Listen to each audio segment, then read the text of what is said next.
कर जोरूं विनती करूं, धरूं चरण पर शीस। गुरु राम देवानंद जी महाराज ने दियो नाम बख्शीस।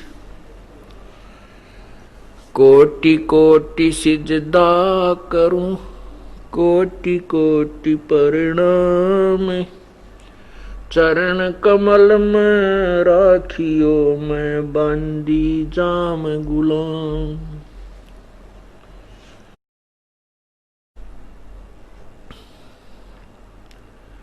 जय इब कै सतगुरु मिले, सब दुख आखूं रोए। चरणों ऊपर शीस धरूं, कहूं जो कहनी होए। कबीर गुरु जी मिलेंगे, पूछेंगे कुशलात। आद अंत की सब कहूं, अपने दिल की बात। गुरु जी तुम ना भूलियो, चाहे लाख लोग मिल जाएं। हमसे तुमको बहुत हैं, तुमसे हमको नहीं। तुमरे विसारे क्या बने, मैं किसकी शरण में जाऊं। शिव विरंच मुनि नारदा, तिनके हृदय न समाऊं। बंदी छोड़ दयाल जी, तुम तक हमारी दौड़े। जैसे कागज जहाज का, सोजत और न ठोरी। अवगुण किए तो बहुत किए, करत न मानी हार।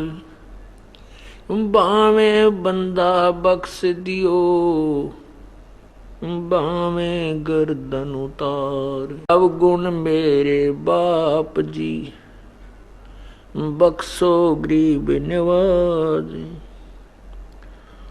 जो मैं पूत कपूत हूँ, बहुर पिता को लाज। मैं अपराधी जन्म का, नक्सक भरे विकार। तुम दाता दुख भंजना, मेरी करो संभार। कुत्ता तेरे दरबार का, मोतिया मेरा नाम। गले प्रेम की जेवड़ी, जा खेचो वहाँ जाऊं मैं। तो करो तो बावड़ू, दूर दूर करो तो जाऊं। जो राखो तो ही रहूं, जो देव सो खाऊं।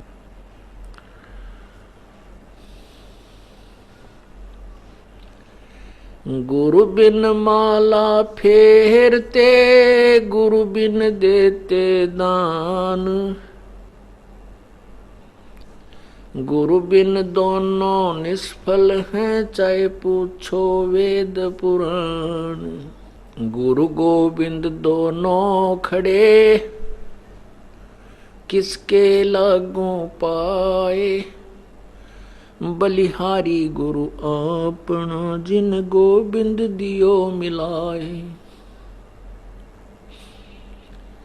कबीर हरि जय रूठ जा, गुरु की शरण में जावे। कहें कबीर गुरु रूठ गए तो हरि ना होत सहाय।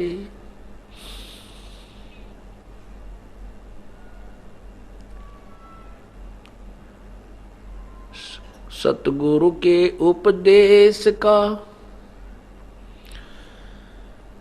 लाया एक विचार, जय सतगुरु मिलते नहीं तो जाते नरक द्वार। यम द्वार में दूत सब करते खेचा तान,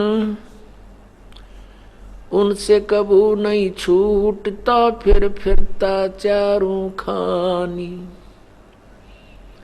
कबीर चार खानी में भरमता कबहू न लगता पार, सो फेरा सब मिट गया मेरे सतगुरु के उपकार। सात समुद्र की मसी करूं लेखनी करूं बन राय, धरती का कागज करूं गुरु गुण लिखा न जाए।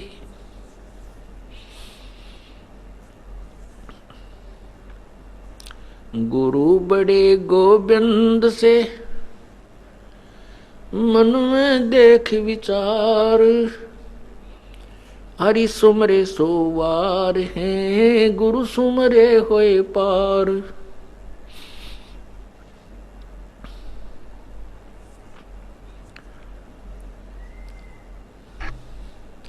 हरि सेवा युग चार है गुरु सेवा पल एक, तास 75 नहीं तुले सतगुरु संतों करो विवेक। परम पिता परमात्मा सारी सृष्टि के रचनहार, सर्व ब्रह्मांडों के कंट्रोलर संचालक कबीर देव कबीर प्रभु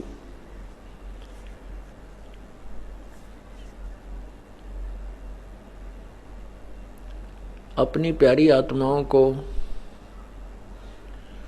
तत्वज्ञान समझाने के लिए इस काल के लोक में अवतरित होते हैं। ये परमात्मा स्वयंभू हैं। स्वयंभू का अर्थ होता है स्वयं ही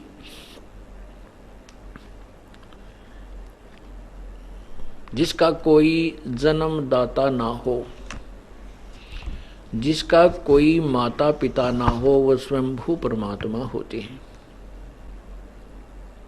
ये कबीर परमात्मा स्वयंभू है। परिभू, परिभू का अर्थ होता है सबसे पहले परमात्मा। यजुर्वेद अध्याय नंबर 40 के मंत्र 8 में इसी परमेश्वर के विषय में बताया है। कबीर मनीषी शुक्रम शुक्रम अकायम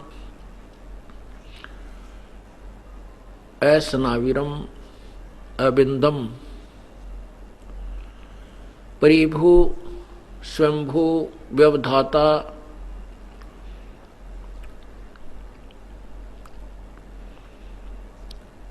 इस परमात्मा के विषय में वेदों में भी संकेत है और स्वयं भी परमेश्वर ने आके बताया है। वेद हमारा वेद है, मैं मिलो वेद से नाही, और जौन वेद से मैं मिलूं वो वेद जानते नाही। परमेश्वर कहते हैं कि वेद, ये चारों वेद मेरा ही भेद है, मेरे ही विषय में जानकारी देते हैं, परंतु इन चारों वेदों में मेरे पाने की विधि नहीं है, सतलोक जाने की वे ऑफ वर्शिप पूजा की पद्धति नहीं है।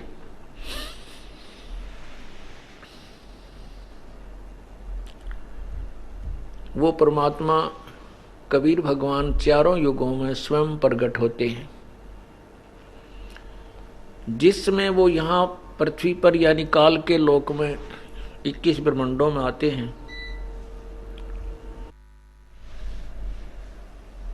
वो परमात्मा इस काल के लोक में चारों युगों में आते हैं और प्रत्येक युग में आकर के वो अपने विषय में यथार्थ जानकारी देते हैं, यथार्थ ज्ञान देते हैं, जिसको सवसंवेद अर्थात तत्व ज्ञान कहा जाता है। परंतु सतयुग त्रेता द्वापर में ये मानव शरीरधारी प्राणी इतने दुखी नहीं होते और इन सभी की रुचि परमात्मा में होती है। प्रत्येक प्राणी में पिछले जन्म संस्कारों का, पिछले पुण्य संस्कारों का भक्ति धन बहुत होता है और तकरीबन सभी के शब्द में शक्ति होती है। जो ये रिवाज अपने यहाँ चली हुई है परंपरा के, बड़े व्यक्ति छोटों को आशीर्वाद देते हैं, सिर पे हाथ रखते हैं, तो ऐसे करने से यदि उस व्यक्ति के अंदर कोई पूर्व जन्म की कमाई है, भक्ति है, तो उससे उसकी पुण्य कमाई जिसको वो आशीर्वाद देता है, सिर पे हाथ रखता है, उसमें प्रवेश कर जाती है और उनको आशीर्वाद के साथ एक मांगलिक वाणी भी बोलते हैं। जैसे ये बूढ़ियों बुजुर्गों की, वृद्धों की, वृद्धा की और जो पुत्र वधू होती है वो उसके पैर दबाती है। यहाँ हरियाणा में एक ऐसी रिवाज है और वो कहती है तो बूढ़ सुहागण हो, दूध दान आवे, पोतों फुले, पुत्रों फले। इसका अर्थ होता है कि तू बूढ़ सुहागण का अर्थ है कि वृद्ध अवस्था तक तेरा पति ना मरे और दूध धन आवे अर्थात तेरे घर में पशुधन खूब रहें जो दूध वाले होते हैं, और पुत्रों फले तेरा खूब संतान हो।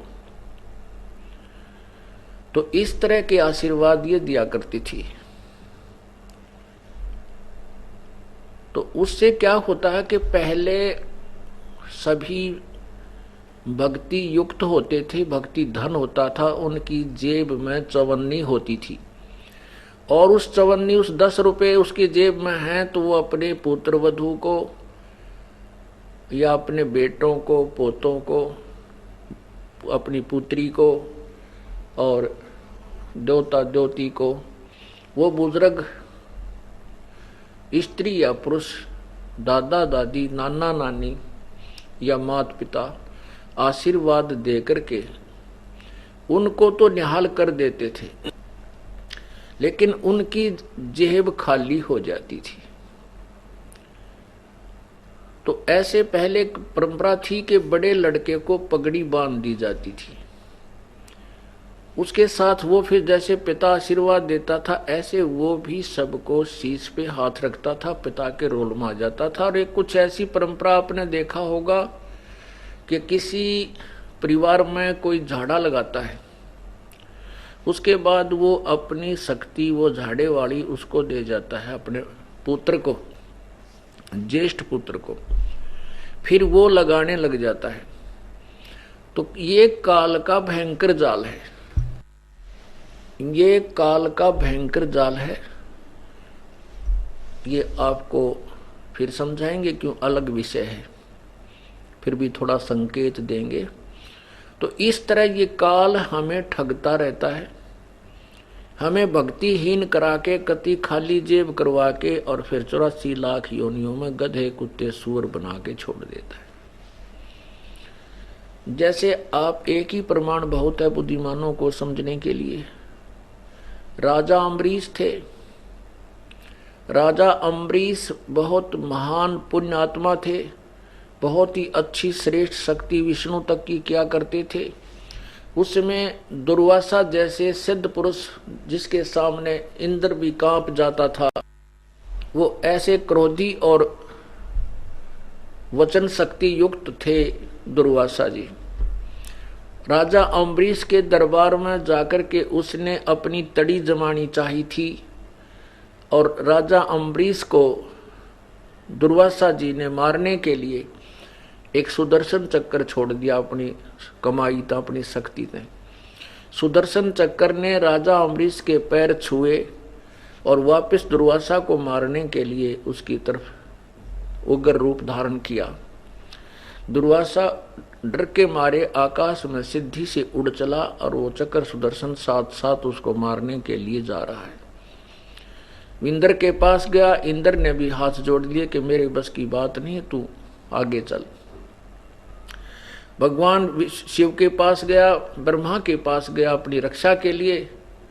विष्णु के पास इसलिए नहीं जा रहा था क्योंकि वो विष्णु उपासक थे अम्बरीश। अंत में उसने विष्णु को के पास भी जाना पड़ा। तब विष्णु जी ने कहा कि क्या गुस्ताखी की ऋषि जी।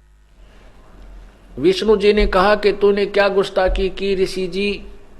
तो उसने सारी कथा बताई कि राजा अम्बरीश एक साधना कर रहे थे और मैंने उसको कहा कि तू निर्गुण उपासना कर, ये सरगुण पूजा त्याग दे। उसने मेरी बात की अवहेलना की। मैंने क्रोध में आकर के उसको मारने के लिए सुदर्शन चक्कर छोड़ा और ये सुदर्शन चक्कर उसके चरण छू के ऋषि अम्बरीश, राजा अम्बरीश के, और मुझे ही मारने के लिए मेरे पीछे लगा हुआ है, मेरी रक्षा करो। वहां 88,000 ऋषि बैठे थे। दुर्वासा की ऐसी दुर्गति देख करके सब हंसने लगे कि ये अंडी पाक रहा था, आज देख इसकी गिग्गी बंदरी। तो परमात्मा कहते हैं कि जो भी अभिमान करता एक दिन उसको ठोकर लगती है। परमात्मा का विधान है। कहने का भाव यह है कि विष्णु जी ने कहा कि आप वापस जाइए, राजा अम्बरीश के चरणों में गिरो, वही माफ कर सकते। तो वहां से फिर भागा वो भय खा करके, अम्बरीश के चरणों में आकर के शीश रख दिया उस तोब ने, जो सिद्धि की तोब मानी जाती थी दुर्वासा जी। और ऋषि जी ने, अम्बरीश जी ने उस सुदर्शन चक्र को हाथ से पकड़कर उसको थमा दिया कि ले पकड़ तेरी तोब ने, और कहा कि भक्ति के भाव से रहना चाहिए ऋषि जी, ये कोई धक्के का मार्ग नहीं है। ठीक है, आप अपना ज्ञान दीजिए, कोई मानता है उसका भला, ना मानता उसका भला, लेकिन उसके साथ बदतमीजी या कोई जोर जबरदस्ती नहीं कर सकते। इस ज्ञान मार्ग में एक विधान है। प्यार से बार बार समझाते रहिए, मानता ठीक है, नहीं मानता है तो उसकी मर्जी। उसके बाद वही राजा अम्बरीश राजा जनक बने, जो सीता जी के पिताजी कहलाए। उसमें भी वो पुण्यात्मा इतनी भक्ति युक्त थे कि सुखदेव जैसे ऋषि ने भी उसी राजा जनक विधेयी से आकर के दीक्षा ली, अपना कल्याण मार्ग पूछा और स्वर्ग तक जाने की विधि राजा जनक ने उसे बताई। अब देखना, राजा जनक जब अपना समय पूरा करके जाने लगा, विमान में बैठकर, तो काल की बहुत जबरदस्त चाल है। उसने उसका विमान ऐसे स्थान से निकाल दिया जहां पर एक नरक था। उस नरक में 12 करोड़ आत्माएं, अपना जीव प्राणी अपना कर्म का दंड भोग रहे थे और बुरी तरह हाहाकार मचा हुआ था। अब साधु संत भगत के अंदर दया बहुत होती है, लेकिन उस दया का भी हम दुरुपयोग कर जाते हैं। ये भी हमारे लिए एक बहुत हानि होती है।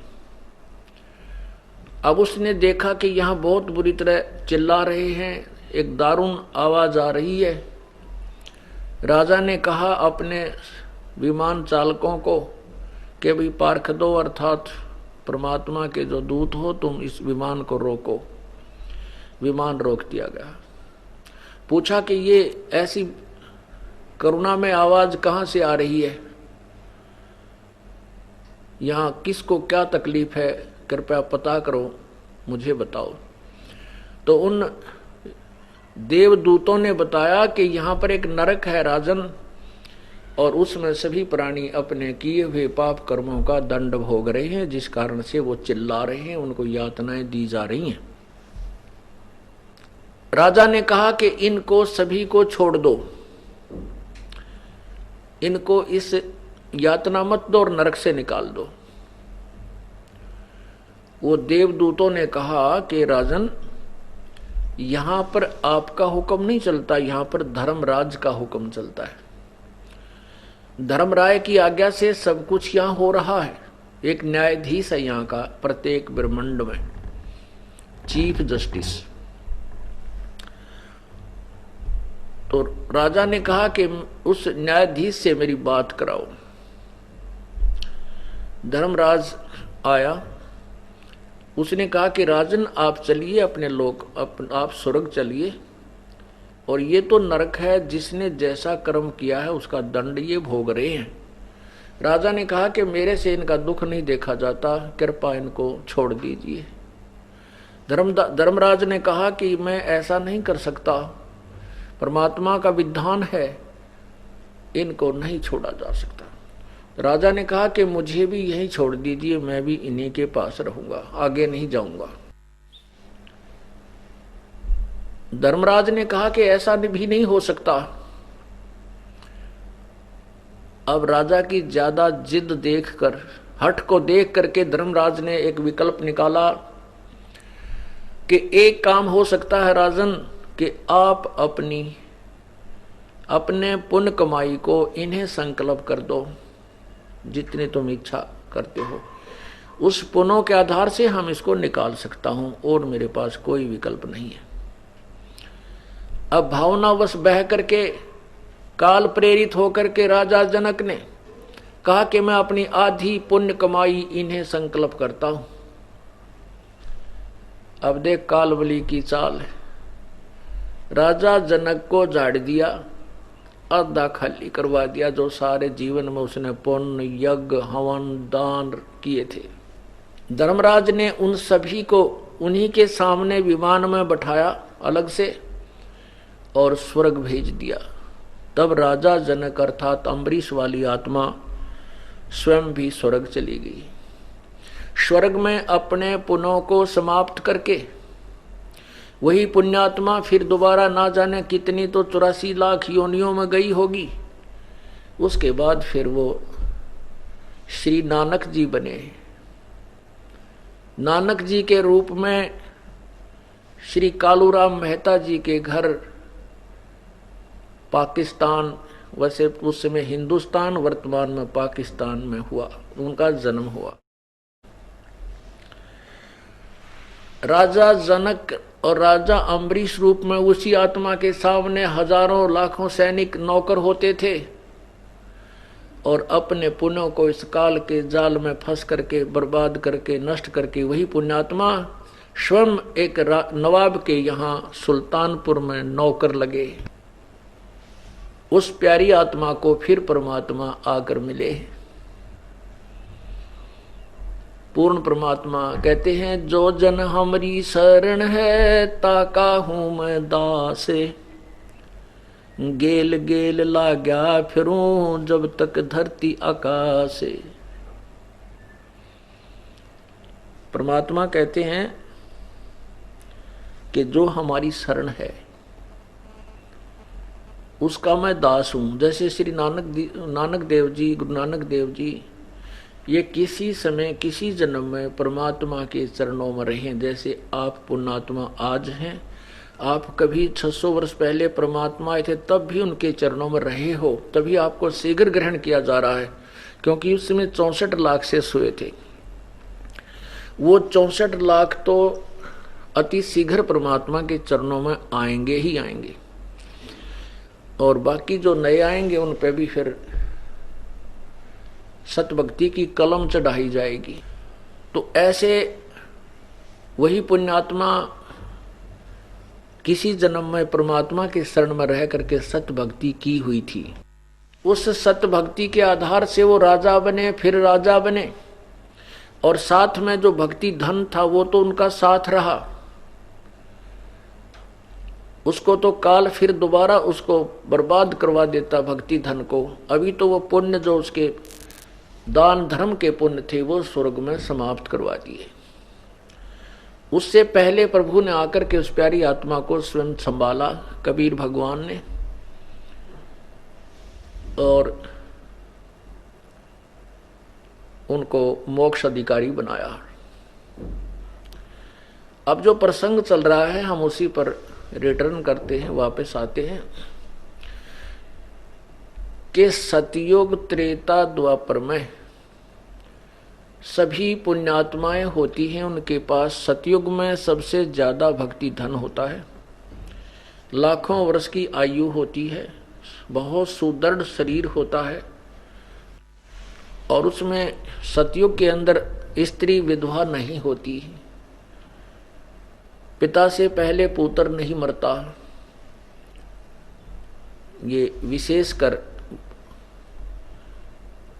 एक आध एग्जाम्पल को छोड़ करके अधिकतर ऐसा उस समय सभी पुण्यात्माओं का संस्कार होता है।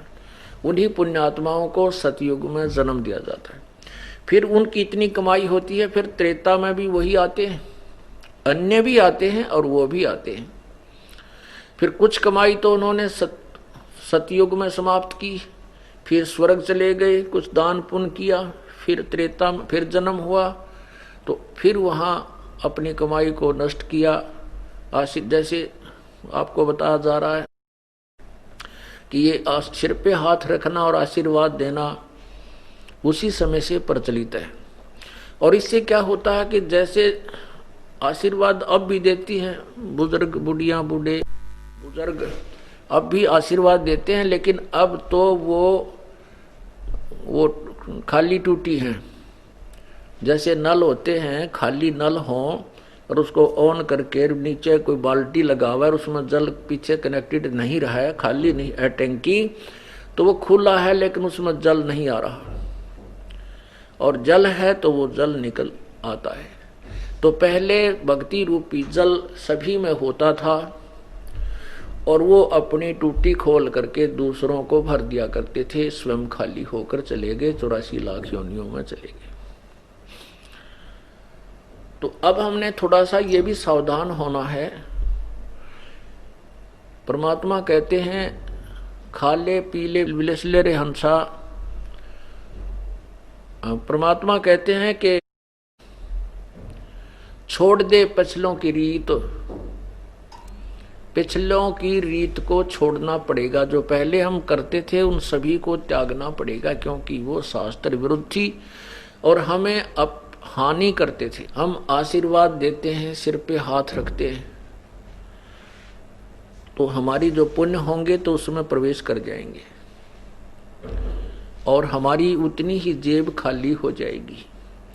तो इसलिए ये भी हमने सतलोक चलने के लिए, क्योंकि हम बिल्कुल पुण्यहीन हैं और अपने पुण्यों को सुरक्षित रखने के लिए ऐसा भी नहीं करना है। अब क्या समस्या आती है कि जैसे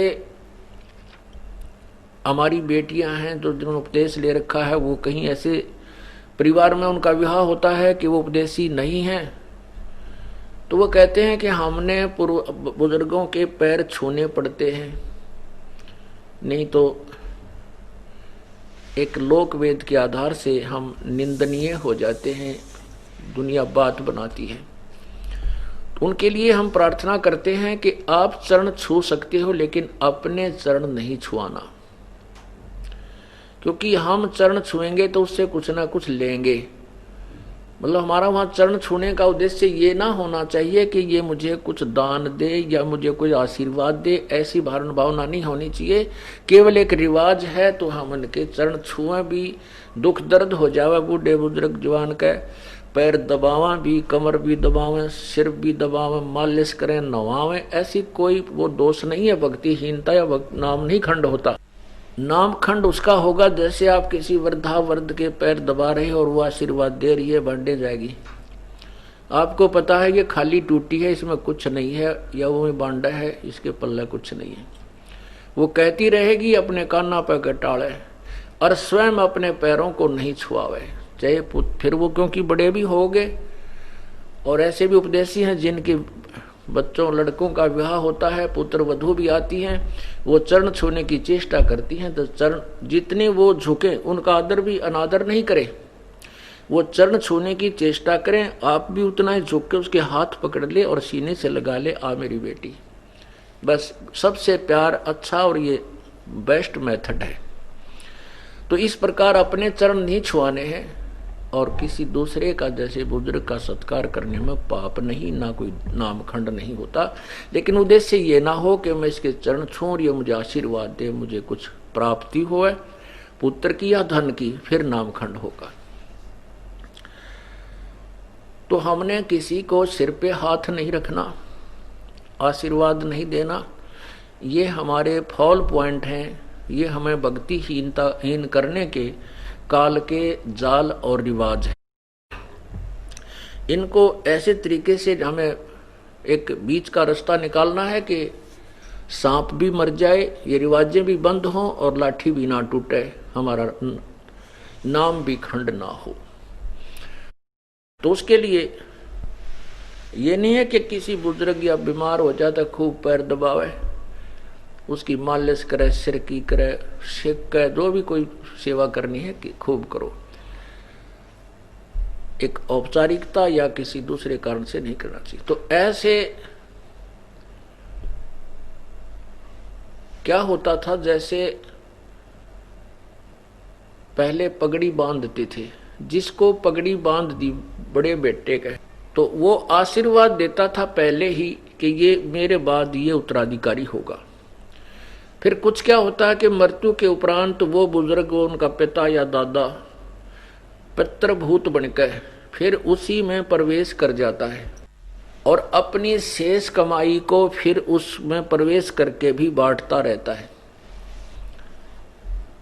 और इस प्रकार वो फिर सीधा पशु योनि में पहुंच जाता है। ये काल का जाल है, परमेश्वर कबीर देव ने हमें बताया है। अब हमने पग पग पर बहुत ही फूंक फूंक कर कदम रखने हैं, यदि आपने इस काल के जाल से निकलना है। तो कहने का भाव ये है,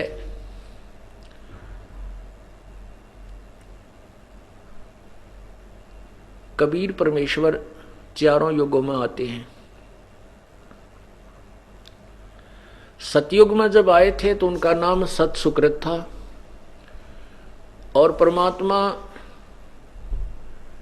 अपने तत्व ज्ञान को समझाया करते थे, सुनाया करते थे, कबीर वाणी से, कबीर गिर से। उस समय के ऋषि महर्षि, सतयुग के जो ऋषि महर्षि कहलाते थे, मनु जैसे, वशिष्ठ जैसे, उनके साथ परमात्मा ने खूब गोष्ठी की, उनके साथ ज्ञान चर्चा की, लेकिन उनके पास कोई जवाब नहीं था। उन्होंने ब्रह्मा जी के द्वारा बताया गया लोकवेद विपरीत ज्ञान सुना हुआ था, जैसा कि आप पुराणों में सुनते हो, पढ़ते हो। परमात्मा साकार है, वो शरीर है, लेकिन वो ऋषि और महर्षि कहा करते थे प्रभु निराकार है। समाधि दशा में केवल उसका प्रकाश ही देखने को मिलता है। कबीर परमेश्वर कहा करते थे, ऋषिवर आप एक तरफ तो कह रहे हो परमात्मा निराकार है, और फिर कहते हो परमात्मा का प्रकाश ही देखा जा सकता है।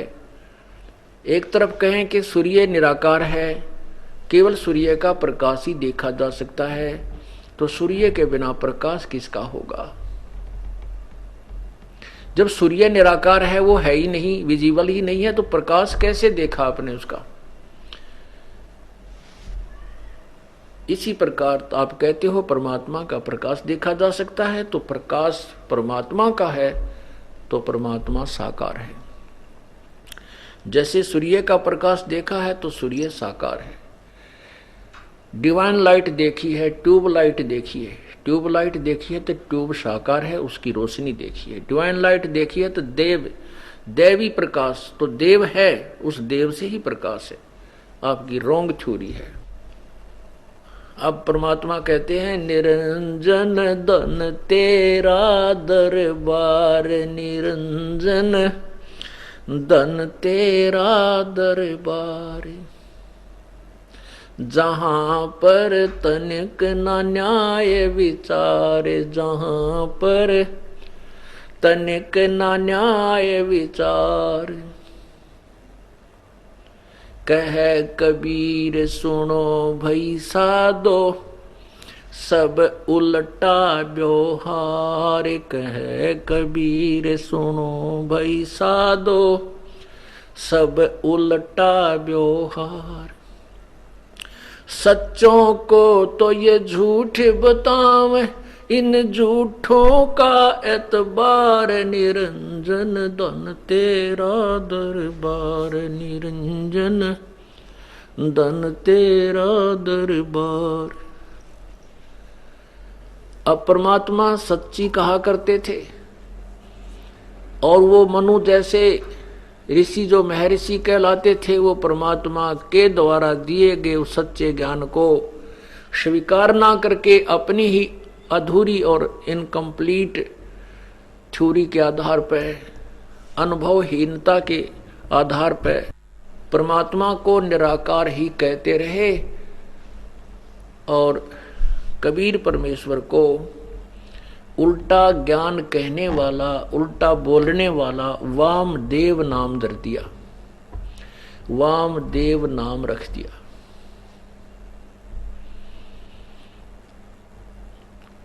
ये आपको एक प्रमाण दिखाता हूं, यजुर्वेद के अंदर प्रमाण देखिए। अब इन वेदों का जो वर्तमान में वेद अपने पास हैं और वेद अब तक जीवित रहे हैं,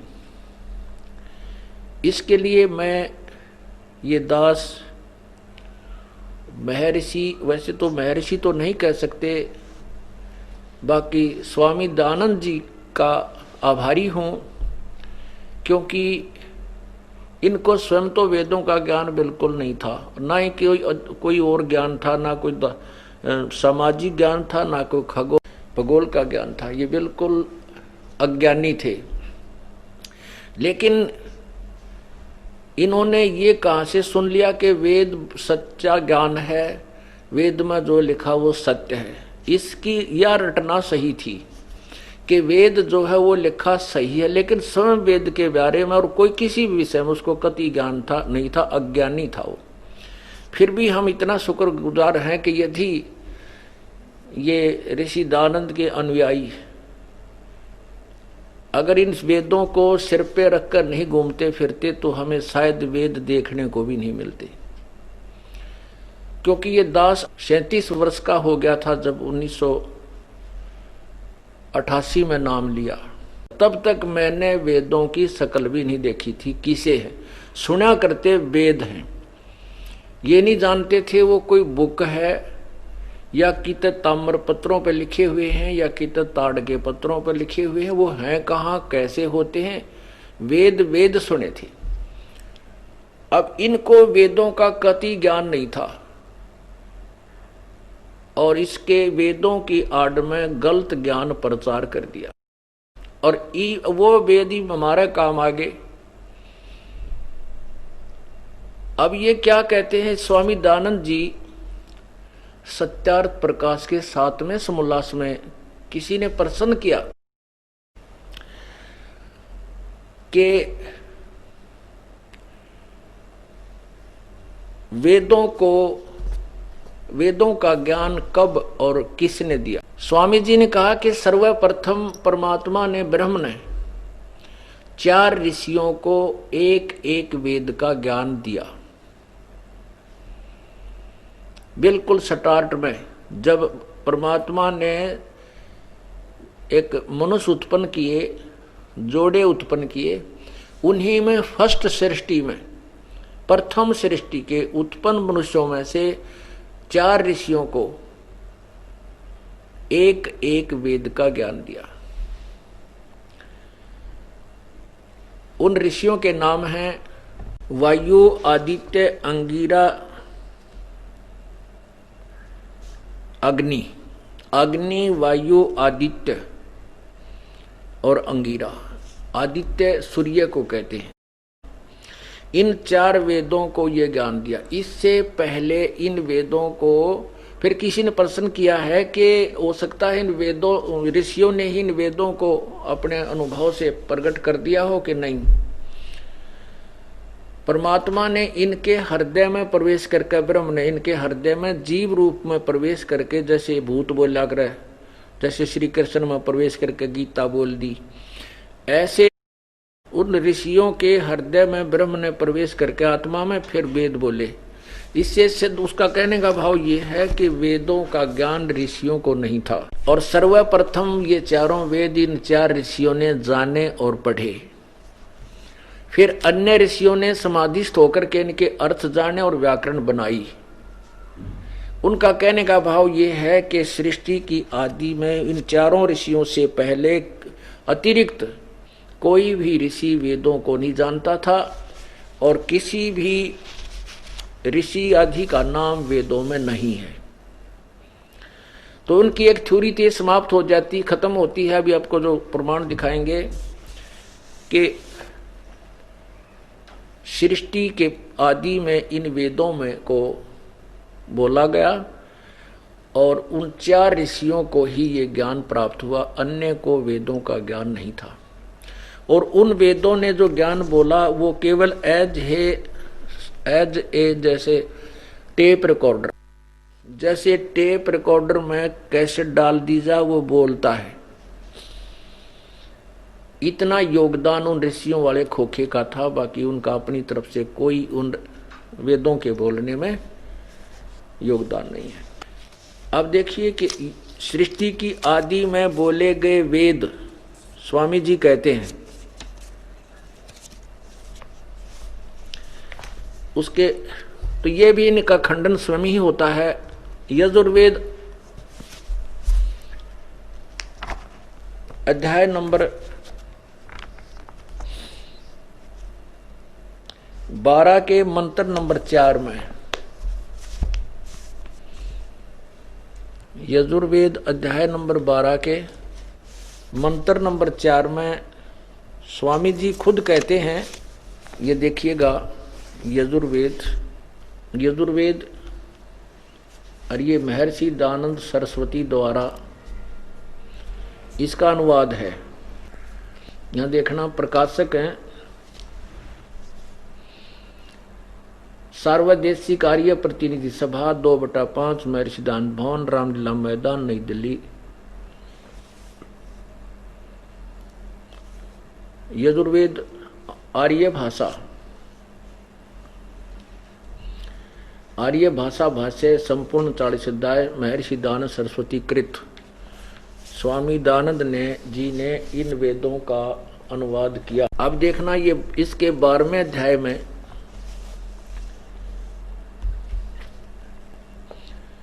द्वादशो अध्याय, इसके पृष्ठ नंबर 383 पर यहां देखिएगा, ये 12वें अध्याय का 4था मंत्र है।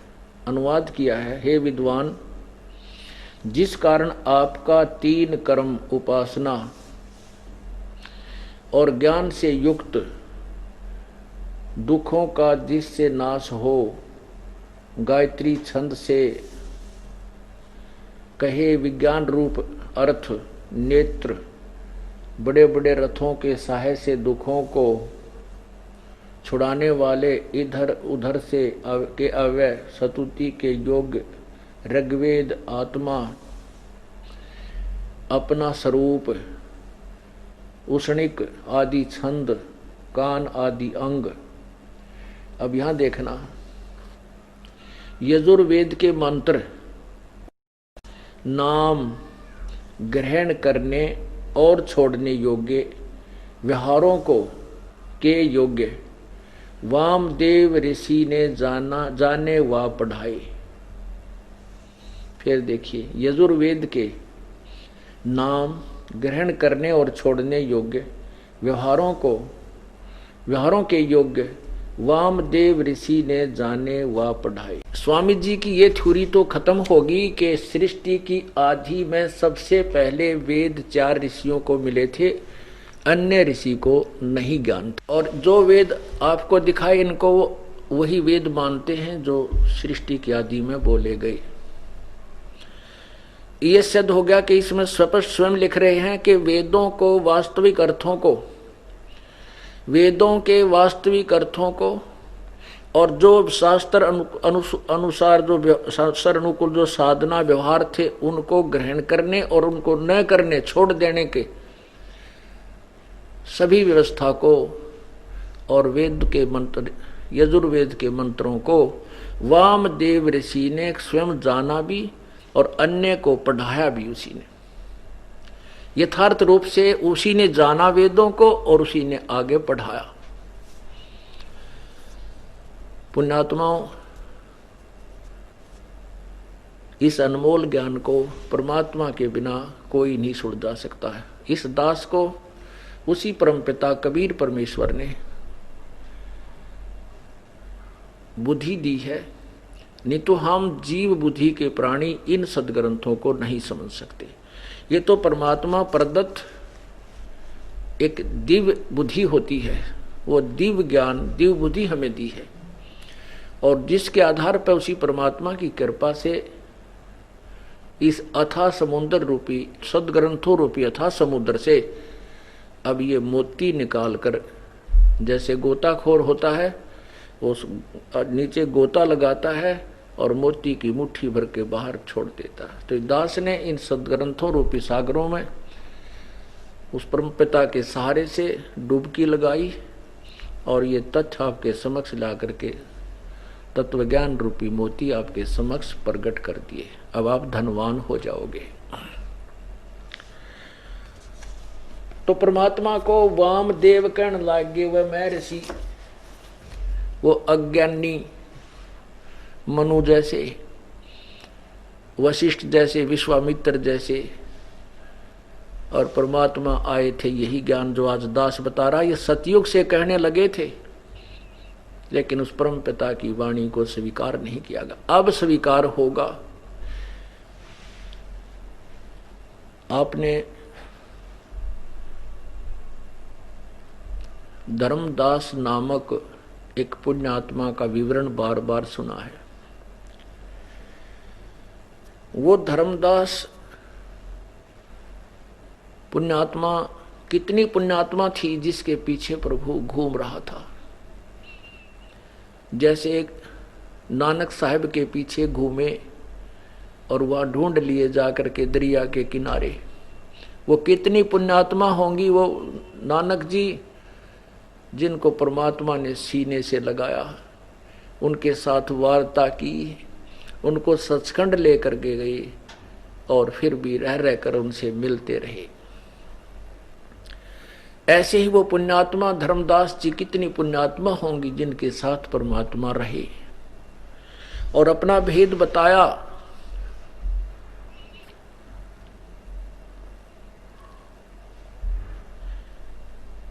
धर्मदास जी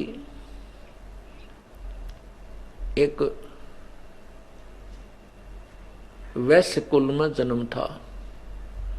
जैसे 4 वर्ण होते हैं, 4 कुल होते हैं, जैसे ब्राह्मण, अक्षत्रिय, वैश्य और शूद्र। तो उनका वैश्य कुल में अर्थात व्यापारी वर्ग में उनका जन्म था। और उनके धर्मदास जी के पूर्वज माता पिता दादा परदादा इतने धनी थे कि उनके पास बहुत ही ज्यादा धन था।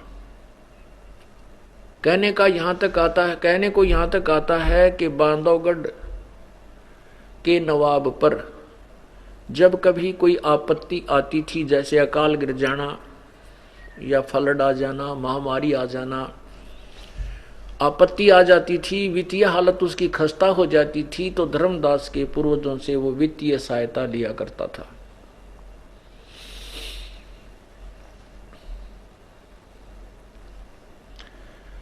इतना धन और इतनी पुण्यात्मा होते, इतना धन होकर के भी फिर प्रभु की चाह थी उस पुण्यात्मा में। परंतु यथार्थ ज्ञान, तत्व ज्ञान न होने से वो पुण्यात्मा, जैसा भी उसको ज्ञान था, पवित्र हिंदू धर्म में उसका जन्म था, और जो भी पवित्र हिंदू धर्म के अंदर प्रचलित लोक वेद साधनाएं थी वह सभी कर रहा था। उन्होंने एक गुरु भी धारण कर रखा था, क्योंकि कहते हैं गुरु बिन मोक्ष नहीं, गुरु के बिना कल्याण नहीं। इसलिए पुण्यात्मा जो होती हैं वो गुरु अवश्य बनाती हैं। लेकिन ऐसे कोई नकली गुरु बना लेने से, शास्त्र ज्ञानहीन गुरु बना लेने से भी कोई लाभ नहीं, क्योंकि वो गुरु नहीं है।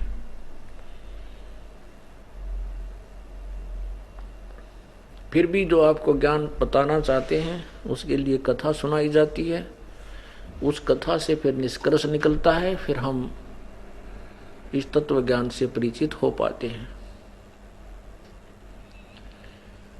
धर्मदास जी ने एक रूपदास नाम के वैष्णव साधु से उपदेश प्राप्त था, नाम ले रखा था।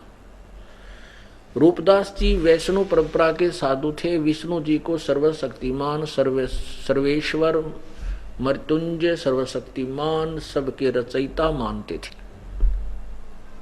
रूपदास जी ने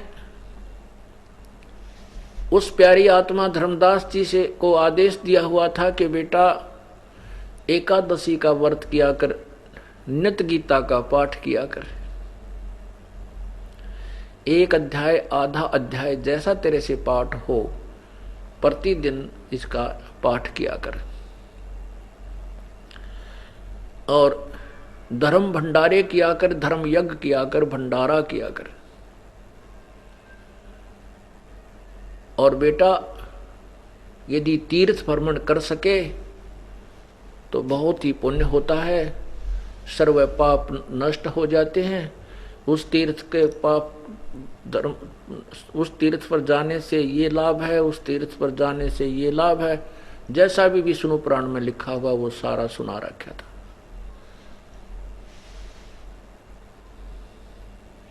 तो धर्मदास जी के पास धन था और साथ में परमात्मा पाने की विशेष चाह थी, लगन थी, श्रद्धा थी, जिस कारण से वह पुण्यात्मा ने परमात्मा पाने के लिए अपना तन मन धन सभी डिवोट कर रखा था, समर्पित कर रखा था। अपने पूज्य गुरुदेव रूपदास जी के बताए अनुसार सभी साधनाएं करता हुआ, विष्णु पुराण का भी पाठ करता हुआ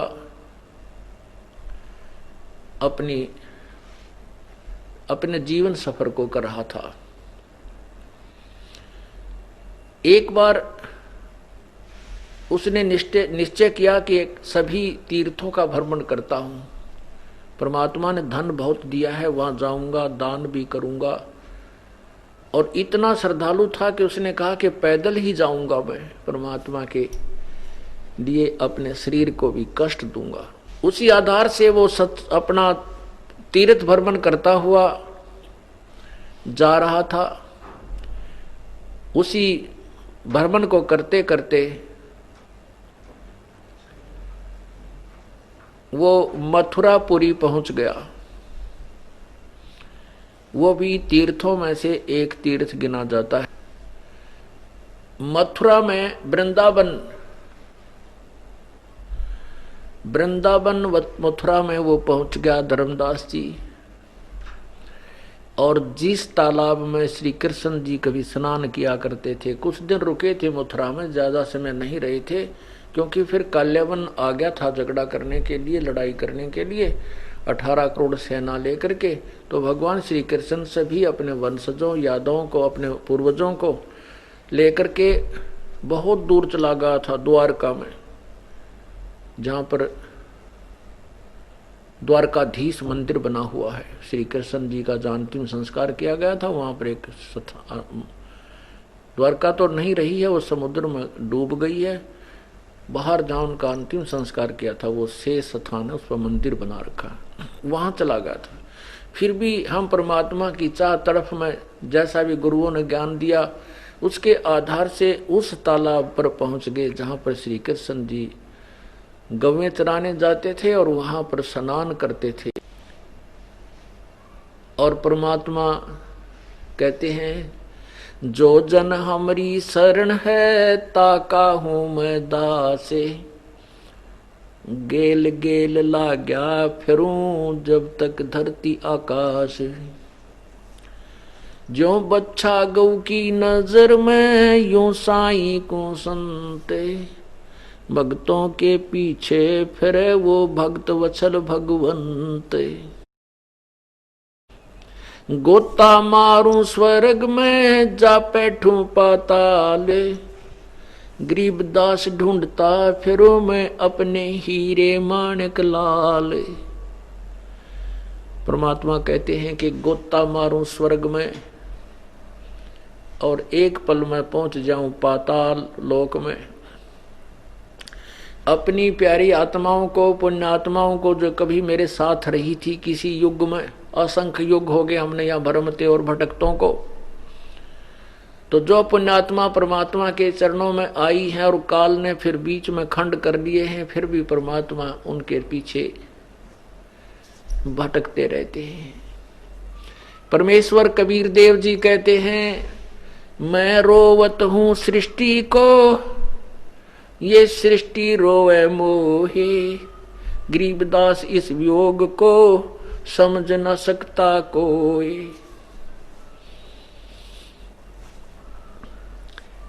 परमात्मा कहते हैं कि मैं तो इन पुण्यात्माओं को रोता फिरता हूँ, ढूंढ रहा हूँ, कहता हूँ कि मैं भगवान हूँ, तुम साधना कर रहे हो, ये गलत है, तुम काल के जाल में फंसे हो और ये सृष्टि, ये संसार, ये मुझे ढूंढ रहा है। जब मैं सामने आता हूँ तो उस लोक वेद के आधार पर, दंत कथाओं और शास्त्र विरुद्ध अज्ञान के आधार से परमात्मा के विषय में परिचित न होने से ये मुझे नहीं पहचान पाते। जब ये सभी साधनाएं करके थक लेते हैं, कोई सुख नहीं होता, घर में दूना नुकसान होता जाता है, शरीर में भी परिवार में भी हानि होती है, फिर ये रोते हैं कि हे भगवान तेरे गुण सुने थे, तू अंधे ने आंख दे, कोढ़ी को काया दे, निर्धन को माया दे, लेकिन हमें तो कुछ भी नहीं मिल रहा। नास्तिक हो जाते। तो परमात्मा कहते हैं, वो सर्व सुखदाई जो गुण तुम सुनते हो वो सभी गुण मेरे अंदर विद्वान हैं, तुम मुझे नहीं पहचानते, तुम मुझे रो रहे हो और मैं तुम्हें रो रहा हूं। मैं तुम्हें रो रहा हूं कि मेरे बच्चे कैसे बुरी तरह फंस गए, कोई गधा बना, कोई गधी बनी, कोई कुत्ता बना, कोई कुतिया बनी, किसी की टांग कट गई, किसी का बेटा मर गया, हाहाकार मची है, और तुम मेरी शरण में नहीं आते और तुम मुझे ही ढूंढ रहे हो। तो कहते हमारे इस वियोग को एक दूसरे से दूर हो गए हम, बीच में काल ने इतनी जबरदस्त ये द्वार खींच दी अज्ञान की। तो कहते हैं गरीबदास जी महाराज परमात्मा की महिमा बता रहे हैं कि कबीर जी कह रहे हैं कि हमारे इस वियोग को, आत्मा और परमात्मा के विछोह को, आपस में जो हम एक दूसरे से दूर हो गए, इसको कोई नहीं समझ पा रहा। मैं रोवत हूं सृष्टि को, सृष्टि रोवे मोहे, गरीबदास इस वियोग को समझ न पाता कोई। अब अपने उसी आधार पर, उसी सिद्धांत के आधार पर के गेल गेल ला गया फिरूं जब लग धरती आकाश, गोता मारूं स्वर्ग में जा बैठूं पाताल। कबीर साहब कहते हैं कि ढूंढता फिरूं अपने हीरे मोती लाल। उसी आधार से अपने उस लाल को समुद्र से निकालने के लिए, संसार रूपी अकाल, इस अज्ञान रूपी समुसागर से बाहर निकालने के लिए कबीर परमात्मा ने एक साधु का भेष बनाया।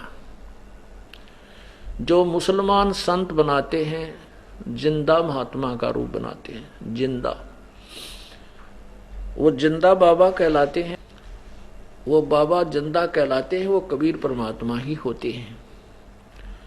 कबीर परमात्मा जिंदा महात्मा का रूप बनाते हैं, जो मुसलमानों के अंदर ये फकीर होते हैं। एक काला टोप और ऊंचे चोटे का गोल गोल वो काफी ऊपर तक होता है और यहाँ तक उसकी ऊंचाई थोड़ी अच्छी होती है। और काला ही एक ओवरकोट टाइप एक ही वस्त्र पहनते हैं और एक अंडरवियर अर्थात कच्छा पहनते हैं। और वो काला चोगा जो चोला होता है वह उसको घुटनों से नीचे तक होता है, एक ही पहनते हैं। ऐसी वेशभूषा युक्त व्यक्ति को जिंदा कहते हैं, जिंदा महात्मा कहा जाता है। उस जिंदा महात्मा के रूप में परमात्मा वेश में वहां पहुंच गए जहां वृंदावन के अंदर उस तालाब के ऊपर एक किनारे पर बैठकर धर्मदास जी वहां रुका हुआ था, ठहरा हुआ था। धर्मदास जी सुबेरे उठे, सुबह उठ करके उसने उस जल में स्नान किया, उस तालाब में, और बाहर कुछ स्थान को गाय के गोबर और मिट्टी से मिला करके लीपा, मड प्लास्टर किया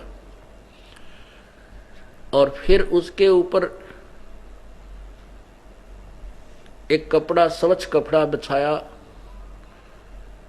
पहले भगवान विष्णु जी की मूर्ति निकाली, पत्थर का सालग्राम, और उसको एक प्लेट में, थाली में जो साथ ले रखी थी पूरी क्रियाक्रम करने के लिए, उस थाली में रखा और उसी तालाब के जल से उस पत्थर की मूर्ति को स्नान कराया। पुराने वस्त्र निकाल दिए, नए वस्त्र पहनाए, धोए हुए, साफ सुथरे। उनको मुकुट तिलक लगाया, माला डाल दी, मुकुट रख दिया, छोटा सा मुकुट, छोटी सी भगवान की इतनी की मूर्ति। और फिर गीता जी का पाठ करने लगा। पहले तो हरे राम हरे कृष्ण, सीताराम राधे श्याम, राधे राधे राधे राधे श्याम मिला दे, ये सारे ही गीत मंत्र जंत्र किए। विष्णु स्तोत्र पढ़ा।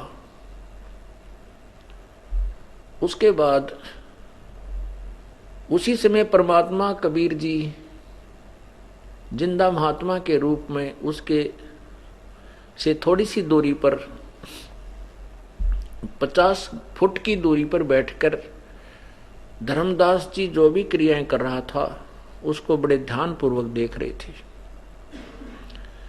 अब धर्मदास जी ने देखा कि कोई व्यक्ति, कोई साधु तेरी क्रिया पर बहुत रुचि किए हुए है, बहुत ही ध्यान पूर्वक इसे देख रहा है। तो उसने उस दिन और अच्छी तरह कुछ ऊंचे स्वर में अपनी पूजाओं का उच्चारण किया और मंत्र जाप किए। तत्पश्चात उसने गीता जी का पाठ प्रारंभ किया और उस दिन उसने 7वें अध्याय का नंबर था, 7वें अध्याय को धर्मदास जी ने पढ़ा। ऊंचे स्वर में पढ़ा ताकि ये सामने बैठा हुआ व्यक्ति भी सुन सके, और इसकी रुचि है तो हो सकता है ये कल्याण करवा ले और हमारे हिंदू धर्म के इस अनमोल शास्त्र को समझकर अपना आत्म कल्याण करवावे। परमात्मा ने और अच्छी रुचि दिखाई और धर्मदास के बहुत निकट आकर के प्रभु बैठ गई।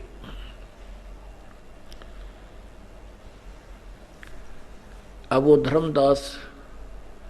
धर्मदास जी ने एक कंठी गले में डाल रखी थी जो वैष्णव संत को, वैष्णव भगत को दी जाती है। एक तुलसी की लकड़ी की माला होती है और माथे पर, मस्तिष्क पर तिलक लगाया जाता है और उसने जो धर्मदास ने एक साधु जैसा, वैष्णव साधु जैसा वेशभूषा बना रखी थी। आयु भी अच्छी ज्यादा हो चुकी थी, 50-55 के आसपास उनकी आयु हो चुकी थी।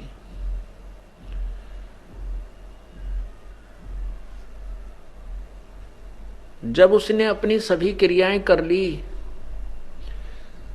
और वो शांत हो गया, अपने सारे सामान ने समेटने लगा, तब परमात्मा ने कहा कि हे वैष्णव साधु, कबीर परमात्मा ने स्वयं तो एक अनजान अबोध एक भगत की भूमिका की और उस एक जीव को कहा प्रभु ने कि हे स्वामी, हे मालिक, हे वैष्णव महात्मा, आपका ज्ञान जो सुना, आपकी वाणी सुनी, आपका जो विचार सुने बहुत अच्छे लगे और मुझे भी कुछ ज्ञान बता दे। मेरे को कोई मार्गदर्शन कर। मैं बहुत साधु संतों के पास गया हूं लेकिन मेरा संशय निवारण नहीं हुआ। आपके जो विचार हैं, आपकी क्रिया मुझे बहुत प्यारी लगी, बहुत ही अच्छी लगी और मुझे भी कोई भगवान के पाने का मार्ग बताओ। धर्मदास जी बड़े प्रभावित हुए कि एक मुसलमान हमारे हिंदू धर्म की क्रियाओं से कितना प्रभावित हुआ, इसलिए उसने अपनी जो क्रियाएं गुरुदेव ने बताई थी वो सभी बतानी प्रारंभ की। क्या बताया? आत्मा और परमात्मा का संवाद प्रारंभ हुआ। तो कैसे हुआ? परमात्मा ने कहा,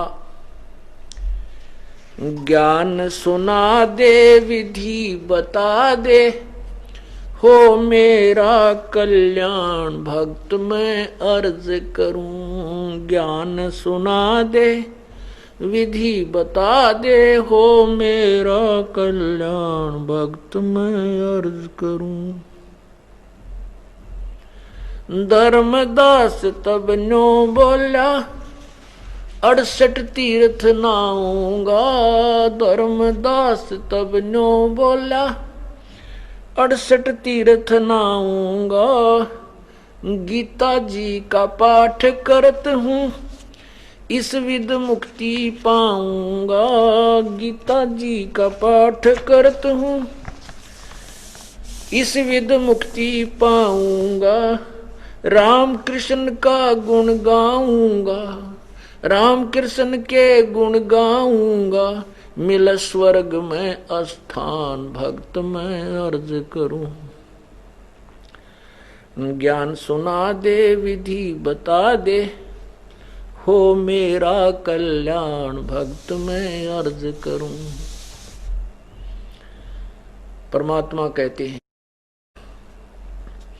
तीर्थ जल में कच्छ और मच्छा, ये जीव बहुत से रहते हैं। तीर्थ जल में कच्छ और मच्छा, ये जीव बहुत से रहते हैं। उनकी मुक्ति ना होती वो कष्ट बहुत सा सहते हैं। उनकी मुक्ति ना होती वो कष्ट बहुत सा सहते हैं। सतयुग में राम कृष्ण नहीं थे, तब तुम किसका जप धरते ध्यान भक्त मैं अर्ज करूं। ज्ञान सुना दे, विधि बता दे, हो मेरा कल्याण भक्त मैं अर्ज करूं। अब फिर धर्मदास फिर बताता है, एकादशी का व्रत करत हूँ, जीव हिंसा कोई करता ना। एकादशी का व्रत करत हूँ, जीव हिंसा कोई करता ना। शिवलिंग पूजा गुरु की सेवा किए बिना भी सरता ना। शिवलिंग पूजा गुरु की सेवा किए बिना भी सरता ना। शालिग्राम की पूजा करूं मैं, दिन में सुबह और शाम भक्त मैं अर्ज करूं। ज्ञान सुना दे, विधि बता दे, हो मेरा कल्याण भक्त मैं अर्ज करूं। ज्ञान सुना दे, विधि बता दे, हो मेरा कल्याण भक्त मैं अर्ज करूं। अब परमात्मा कहते हैं, भाई व्रत करे से मुक्ति हो तो अकाल पड़े क्यों मरते हैं। व्रत करे से मुक्ति हो तो अकाल पड़े क्यों मरते हैं, शिवलिंग पूजा या सालग सेवा अनजाने में करते हैं। शिवलिंग पूजा सालग सेवा अनजाने में करते हैं। चेतन होकर भूल रहे हुए इस पत्थर से नफराम वक्त में अर्ज करूं। ज्ञान सुना दे विधि बता दे, हो मेरा कल्याण भक्त में अर्ज करूं। परमात्मा फिर बताते हैं कि यदि तू कहता है मैं जीव हिंसा नहीं करता तो सुन ले तू कितने जीव हिंसा करता है। तीर्थ बाट चले जो प्राणी जीव बहुत से मारे है। तीर्थ बाट चले जो प्राणी जीव बहुत से मारे है। जल में सूक्ष्म जीव रहत जब स्नान करत संहार है। जल में सूक्ष्म जीव बहुत है स्नान करत श्रृंगार है। चौका देव हवन करें उसमें हो हत्या बे उन्मान भक्त मैं अर्ज करूं। ज्ञान सुना दे विधि बता दे, हो मेरा कल्याण भक्त मैं अर्ज करूं। 7 दीप और 9 खंड ये सपने जैसा खेल है। 7 दीप और 9 खंड ये स्वप्न जैसा खेल है। 3 लोक और भवन चतुर्दश ये काल बलि की जेल है। 3 लोक और भवन चतुर्दश ये काल बलि की जेल है। महाप्रलय में नष्ट हो जाऊं फिर कहाँ करोगे विश्राम भक्त में अर्ज करूं। ज्ञान सुना दे विधि बता दे, हो मेरा कल्याण भक्त में अर्ज करूं।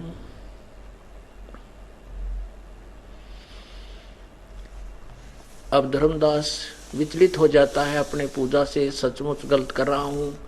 फिर कहता है कि मैं जो धर्म पाठ आरती नित्य नेम आदि करता हूं गीता का, इससे कोई लाभ नहीं है क्या? परमात्मा कहते हैं सुन ले। पाठ आरती धर्म दुआ से ये खेत संवारा जाता है। पाठ आरती धर्म दुआ से खेत संवारा जाता है। सतनाम बीज जो बोवे वो फल भक्ति का खाता है। सतनाम बीज जो बोवे वो फल भक्ति का खाता है। काल जीव को उलझाता है ये देख उल्टा ज्ञान भक्त मैं अर्ज करूं। ज्ञान सुना दे विधि बता दे, हो मेरा कल्याण भक्त मैं अर्ज करूं। ज्ञान सुना दे विधि बता दे, हो मेरा कल्याण भक्त मैं अर्ज करूं। इतना कह के साहिब कबीर अंतर ध्यान ओया जी। इतनी कह के साहिब कबीर अंतर ध्यान ओया जी। अपनी गलती जान धर्मदास फूट फूट के रोया जी। अपनी गलती जान धर्मदास फूट फूट के रोया जी। भूल में जीवन खोया जी अब हो गया सच्चा ज्ञान भक्त मैं अर्ज करूं।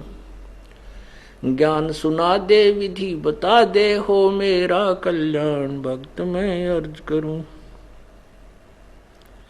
फिर धर्मदास जी को जब सच्चाई का पता चला कि सचमुच हम तो शास्त्र विरुद्ध साधना कर रहे हैं, सभी पूजाओं को त्याग करके वहीं उस शालिग्राम को पटक करके और रोता हुआ जो परमात्मा सामने से अंतर्ध्यान हो गए, दिखाई नहीं दिया, दृश्य हो गए, छुप गए और तीर्थ यात्रा को बीच में सतगीत करके अपने घर की तरफ रोता हुआ चल पड़ा। पाखंड पूजा सब ही छोड़ी मन चाया ना तीर्थ नाने को। वह पाखंड पूजा सब ही छोड़ी मन चाया ना तीर्थ नाने को। वापस घर को चल पड़ा तज वृंदावन बरसाने को। वापस घर को चल पड़ा तज वृंदावन बरसाने को। ये बंदी छोड़ तेरे पाने को अब खो दूं अपनी जान भक्त मैं अर्ज करूं। ज्ञान सुना दे विधि बता दे, हो मेरा कल्याण भक्त मैं अर्ज करूं। ज्ञान सुना दे विधि बता दे, हो मेरा कल्याण भक्त मैं अर्ज करूं। रो रो रुदन मचावन लाग्या एक धर्म यग रचाई जी। रो रो रुदन मचावन लाग्या एक धर्म यग रचाई जी। दीन दयाल दया के सागर आके सुरत दिखाई जी। दीन दयाल दया के सागर आके सुरत दिखाई जी।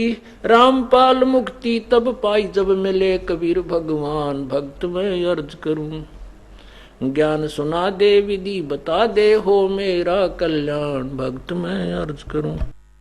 ज्ञान सुना दे विधि बता दे, हो मेरा कल्याण भक्त मैं अर्ज करूं। ज्ञान सुना दे विधि बता दे, हो मेरा कल्याण भक्त मैं अर्ज करूं। अब धर्मदास जी से परमात्मा ने पूछा कि हे वैष्णव साधु, आप मुझे कोई मोक्ष मार्ग बताइए। धर्मदास जी ने कहा कि मैं राम और कृष्ण का जाप जपता हूं, हरे राम हरे कृष्ण राधे श्याम सीताराम। जब अपनी सारी क्रियाएं बताई कि 68 तीर्थ नाऊंगा, राम कृष्ण के जाप नाम जपत हूं, इस विध मुक्ति पाऊंगा। राम कृष्ण के गुण गाऊंगा, मिले स्वर्ग में स्थान। पुणात्माओं, अभी तक हमारा जो टारगेट था वो केवल स्वर्ग था कि दे भाई स्वर्ग पहुंच गया, स्वर्गवासी हो गया। कोई मर जाता तो उसने स्वर्गवासी कहा करते थे। सारी उम्र को बद करी, शराब पी, मांस खाया, बकवाद करी, नाम एक दिन भी ना लिया, उसको भी कहा करते स्वर्गवासी हो गया। वो नरकवासी कोई नहीं कहता। फिर भी स्वर्गवास भी स्वर्ग का स्थान, स्वर्गवासी माने स्वर्ग में पहुंच गया, स्वर्ग में निवास हो गया उसका। और फिर भूत बन गया, स्वर्गवासी कहें, फिर उसके सरहद निकाल लें, उसकी पिंड प्रदान करावें, सारे काम करें, वो स्वर्ग में की तरह।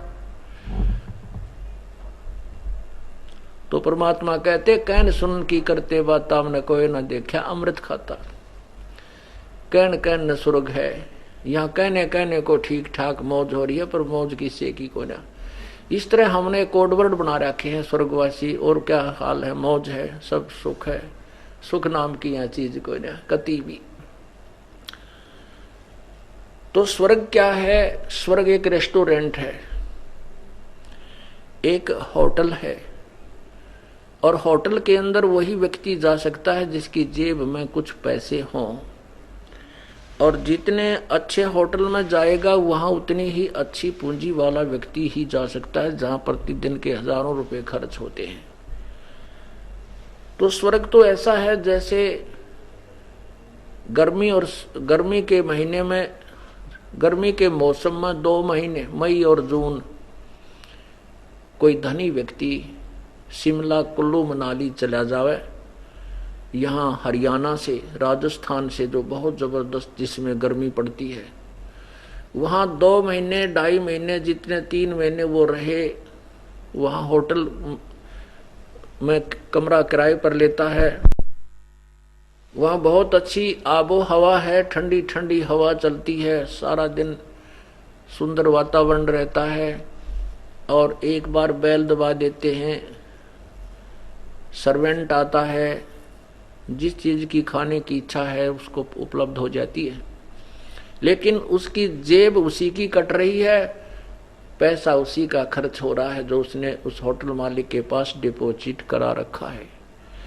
महीने 2 महीने में 20, 30, 50 हजार रुपये जो वो लेके गया था, वो सब समाप्त हो जाने के उपरांत वो फिर पुनः अपने कर्म क्षेत्र में आ जाता है। और फिर 10 महीने खून पसीने से कमाता है, और फिर कुछ पैसे बचते हैं, कुछ बचत होती है, तो फिर पैसे लेकर के वो फिर कुल्लू मनाली चला जाता है, वहां खर्च करके फिर वापस आ जाता है। ऐसे ही ये स्वर्ग बताया है। यहां कोई राम नाम का धनी होता है, उस धन के आधार से स्वर्ग चला जाता है, स्वर्ग में अपने पुण्यों को समाप्त करके फिर 84 लाख योनियों में ऐसे ही भटकता रहता है। परमात्मा कहते हैं स्वर्ग हमने भी देखा, हमारा मन नहीं लग गया, और सुन मंडल को किया पियाना, पियाना माने प्रस्थान किया, फिर आगे को चले, फिर काल कर्म सब भाग गया। ये स्वर्ग तो ऐसा है जैसे किसान मई जून, अप्रैल मई जून जुलाई जो गर्मी के महीने होते हैं, खेत में काम करता है। जैसे अप्रैल और मई में, जून में फसल निकालते हैं, काटते हैं, तो सारा दिन खेत में धूप में लाल पीले हो जाते हैं, और 1 घंटा दोपहर के समय एक वृक्ष के नीचे बैठकर विश्राम कर लेते हैं, और खाकर रोटी आध घंटा अपना फोकाड़े मार लेता है। उठते ही फिर उसको दिखाई देता है मेरा काम शेष है, तुरंत चल पड़ता है उसी धूप में। तो ऐसे ही ये स्वर्ग तो ऐसा है जैसा सारा दिन धंधा करते समय और बीच में 1 घंटा 2 घंटे उस किक्कर के नीचे विश्राम कर लिया, और फिर वो सारा परिश्रम नो का नो आगे रखा है, वो करना ही पड़ेगा। ऐसे ये स्वर्ग स्थान है। जैसे आपने महावीर जैन जी के विषय में पढ़ा, केवल 80 लाख बार तो वो देवता बना, और बाकी समय क्या बना? 60 करोड़ बार गधा, 30 करोड़ बार कुत्ता, 20 करोड़ बार हाथी, 20 करोड़ बार बिल्ली, और पता नहीं कितने वृक्ष, फलाना वृक्ष। हे भगवान, कलजा पाट जाए आदमी का। तो ऐसे हमारा टारगेट ही स्वर्ग था। अब पता चला कि स्वर्ग तो सबसे खतरनाक और व्यर्थ स्थान है, जहां पर अपनी जेब कटती है, अपनी ही पूंजी का नाश होता है। जो धन, पुण्य, धर्म या कोई भक्ति हम करते हैं, ये वहां पर हमारी समाप्त हो जाती है।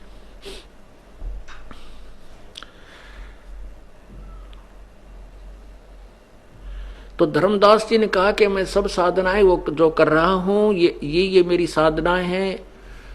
एकादशी का व्रत रखता हूं और शिवलिंग की पूजा भी करता हूं।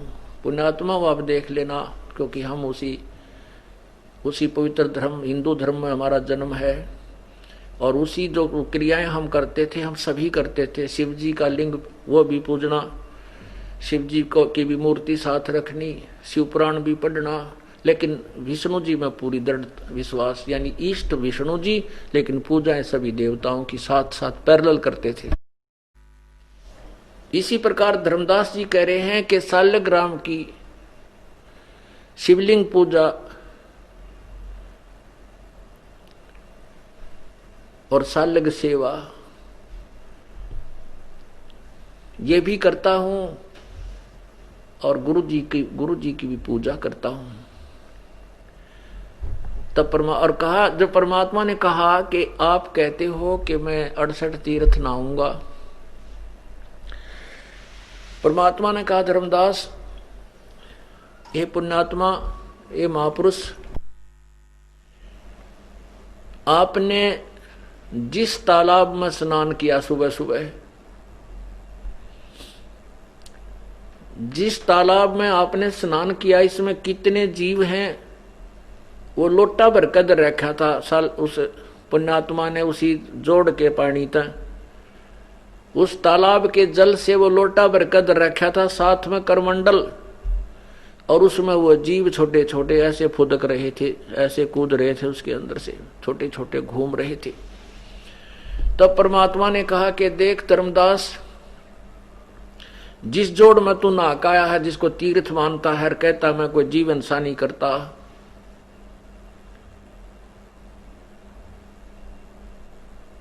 अब जिस जोड़ के पानी में तू नहाया है, इसमें देख कितने जीव तूने ऐसे मसल मसल का मार दिए। आया था पुण्य करन नालायक, तने तो पाप इकट्ठे कर लिए। अब इस बात को धर्मदास कैसे नकारे के सामने वो जोड़ में भी जीव छोटे छोटे तो जल में घूम रहे हैं और लोटे में उस पात्र में भी जल के अंदर वो जीव विद्यमान थे। फिर परमात्मा ने पूछा, आप कहां से आए हो? आपका स्थान यहां से कितनी दूर है?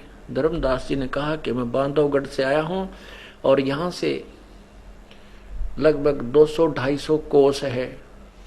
250 कोस का अर्थ समझो 800 किलोमीटर, 750 किलोमीटर।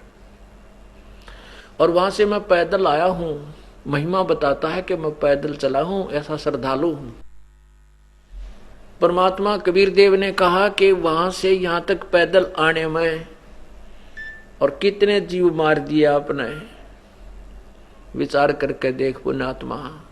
पृथ्वी ऊपर पग जो धारे, करोड़ जीव एक दिन में मारे। एक दिन के सफर में आप करोड़ों जीवों को मार देते हो।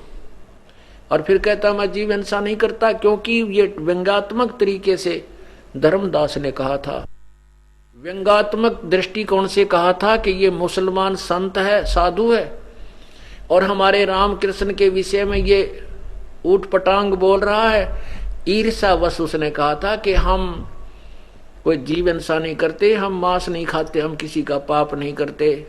क्योंकि एक बार जो सच्चाई बताई जाती है, कुनीन जितनी कड़वी लगे वो।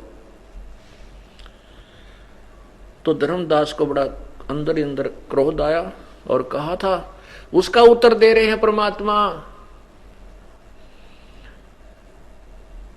कि जो चौका तुम देवो नेता, सत्र ब्राह्मण की है हत्या। ओए है ब्राह्मण सेंस हत्या जो होई, जल स्नान करत हो सोई।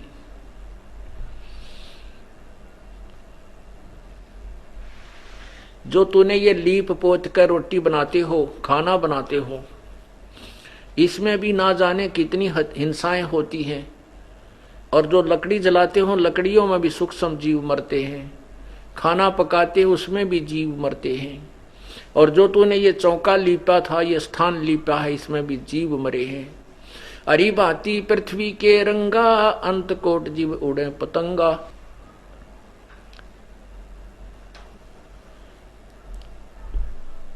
सत्य ब्राह्मण की है हत्या, जो चौका तुम लीपो नेता। अब धर्मदास को तो पसीने आने लगे, भाई ये तो बात तो कांटे की कह रहा है, पर एकदम शीघ्र से ये सरेंडर नहीं करता मन। फिर भी वाद विवाद करता रहा।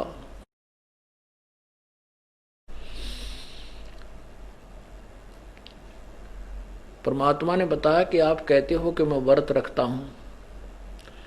यदि व्रत के रखने से और मुक्ति होती हो तो जिसमें अकाल गिरता है, पूरे का पूरा क्षेत्र कई कई दिन व्रत रख के मृत्यु को प्राप्त हो जाता है।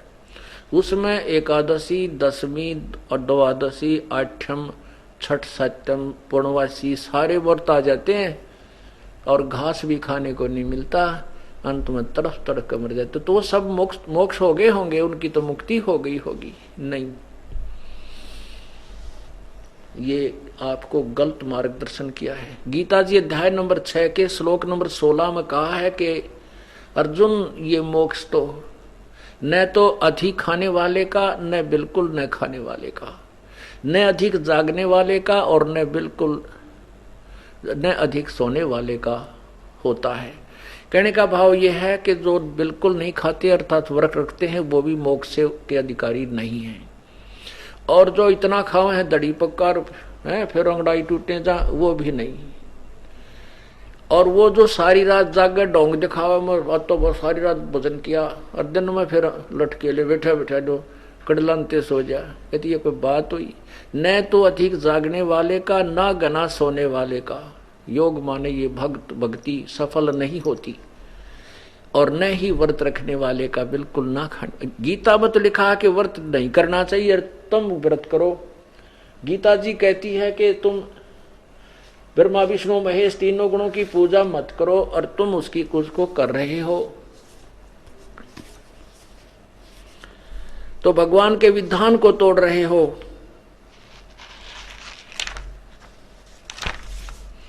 ये देखिएगा श्रीमद् भगवत गीता अध्याय नंबर 6 का श्लोक नंबर 16।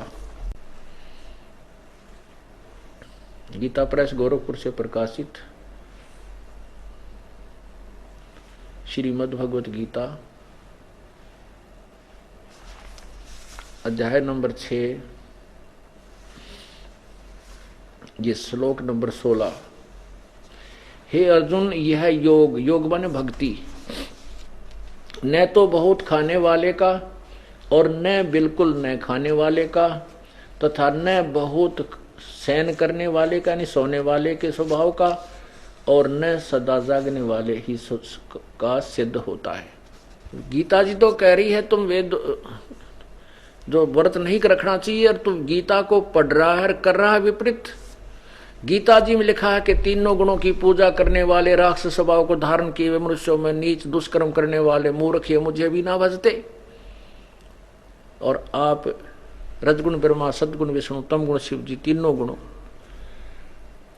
और आप इन्हीं की पूजा कर रहे हो और पढ़ रहे हो गीता जी को,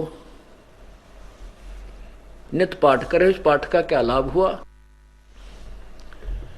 परमात्मा ने कहा कि धर्मदास, मैं एक अबोध व्यक्ति हूं, आपसे कुछ ज्ञान जानना चाहता हूं, लेकिन मैं आपके मार्ग को स्वीकार करने से पहले अपने प्रश्नों का उत्तर अवश्य चाहूंगा।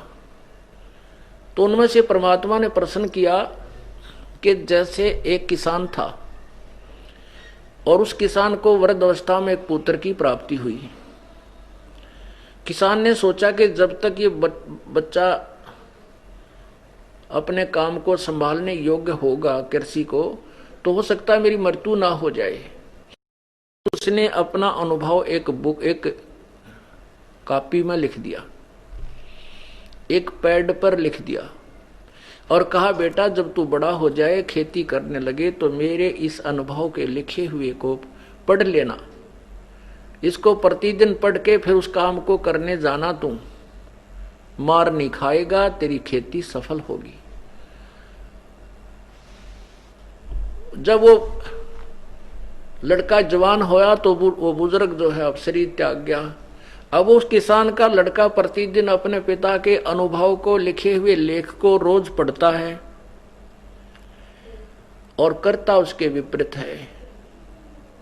तो क्या वो खेत धनी हो जाएगा? क्या उसको खेती उसकी सफल होगी?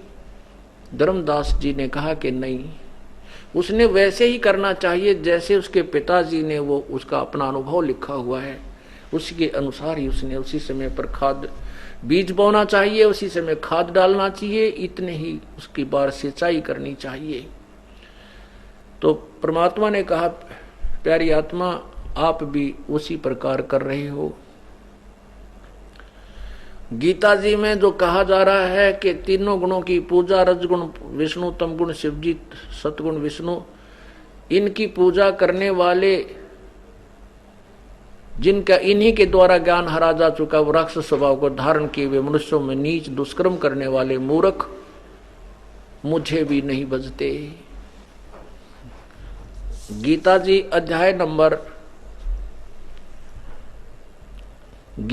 अध्याय नंबर 7 को आपको फिर दिखाना पड़ेगा, क्योंकि ये प्रकरण ऐसा चल रहा है।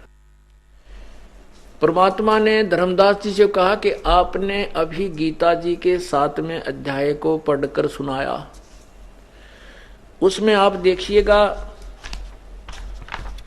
7वें अध्याय को आपने पढ़ा, इसके 12 से लेकर 15 तक और 20 से लेकर 23 तक में यही कहा है कि जो इन तीनों देवताओं, अन्य देवता, ये तीनों देवता भी अन्य देवताओं में आते हैं। रजगुण ब्रह्मा, सदगुण विष्णु, तमगुण शिव जी भी। और इनकी जो पूजा करते हैं वो राक्षस स्वभाव को धारण किए हुए मनुष्यों में नीच दुष्कर्म करने वाले मूर्ख ये 4 उपाधि दे रखी है गीता ज्ञानदाता ने, और आप उन्हीं की पूजा कर रहे हो। ये देखिएगा श्रीमद् भगवत गीता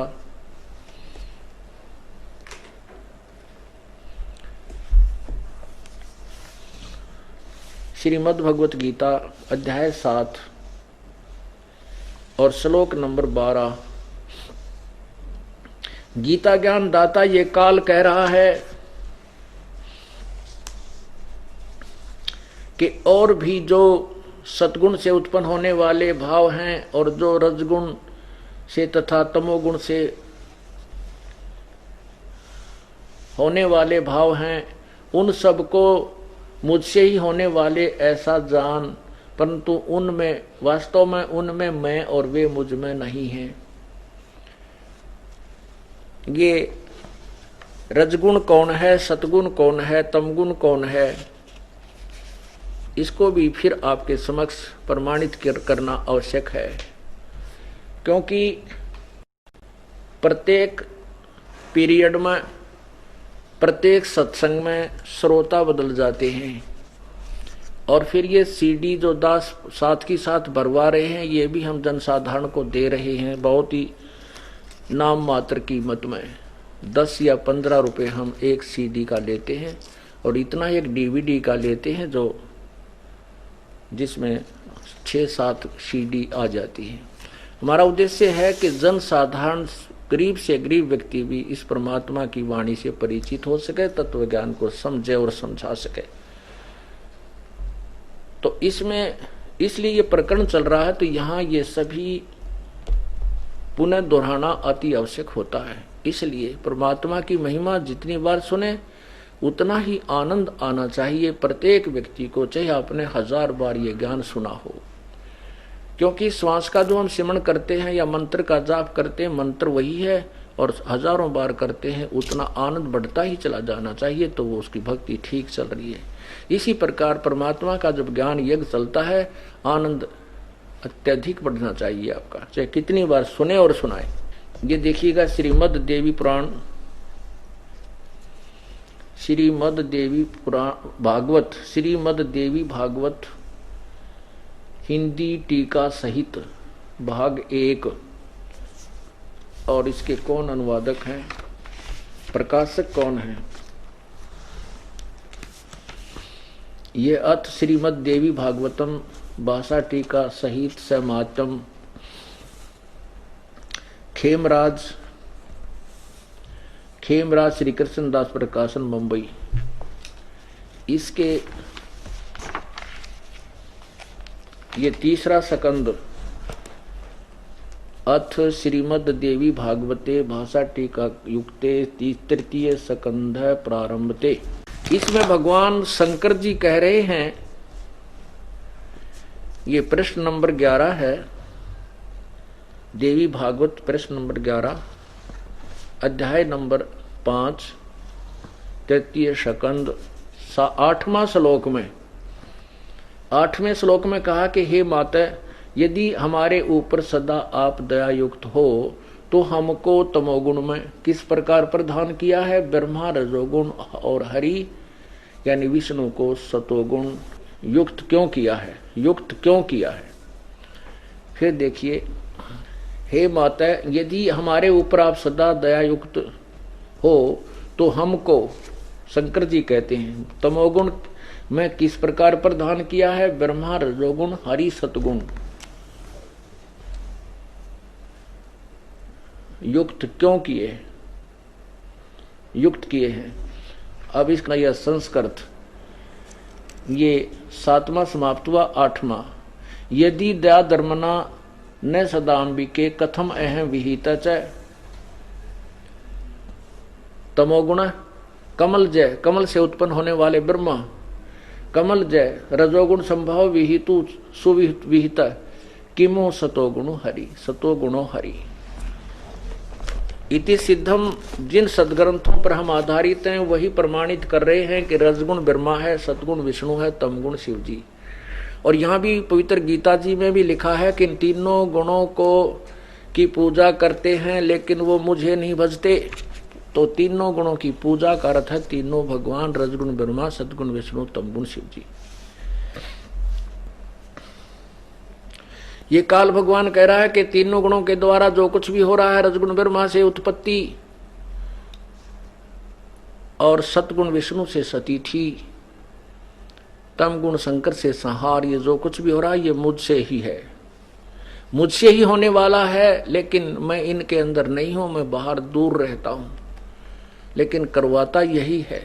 क्योंकि काल को 1,00,000 मानव शरीरधारी प्राणी नित आहार करना पड़ता है। इसको एक कोड लगा है, रोग लगा है, और 1,25,00,000 उत्पत्ति करता है। तो इसके लिए इसने तीनों पुत्रों को नियुक्त कर रखा है। ब्रह्मा रजोगुण है, उसके प्रभाव से, उसके दबाव से, उसके अंदर से निकल रही रेज वो हम सभी प्राणियों को जो इनकी रेंज में आते हैं उनको प्रेरित करता है विषय वासना करने के लिए। बहुत प्रबल जो है ना ये इच्छा पैदा कर देता है, जिससे ये बच्चे उत्पन्न करते हैं। और विष्णु जी के सतोगुण के प्रभाव से हम एक दूसरे में मोह ममता फंसा बैठते हैं, ये जीव के बस का नहीं। और तमोगुण के आधार पर हम एक दूसरे को मार डालते हैं, गुस्सा इतना कर डालते हैं, मनमाने कितना अनर्थ कर डाले।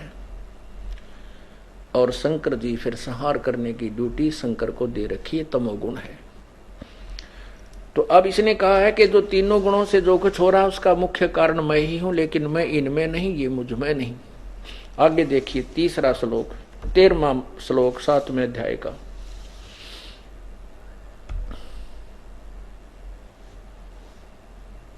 ये श्लोक नंबर 13। इन गुणों के कार्य रूप सात्विक, राजस और तामस, इन तीनों प्रकार के भावों से ये सारा संसार प्राणी समुदाय मोहित हो रहा है।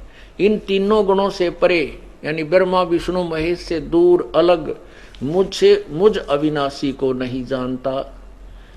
इससे सिद्ध हो गया कि जो भगवान है, ये काल कह गीता बोल रहा है, वो कहता है कि तीनों गुणों रजगुण ब्रह्मा, सदगुण विष्णु, तमगुण शिव जी तक की पूजा कर रहे हैं, ये मुझे और उस अविनाशी को नहीं जानते। इसका वास्तविक अर्थ ये है। तो इससे भी सिद्ध है कि ये पूजा के विषय में प्रकरण चल रहा है, साधना के विषय में, कि वो तीनों गुणों कौन है, रजगुण ब्रह्मा, सदगुण विष्णु, तमगुण शिव जी। अब 14वां श्लोक क्लियर करता है। ये 14वां श्लोक है। क्योंकि यह अलौकिक अर्थात अति अद्भुत त्रिगुणमयी मेरी माया,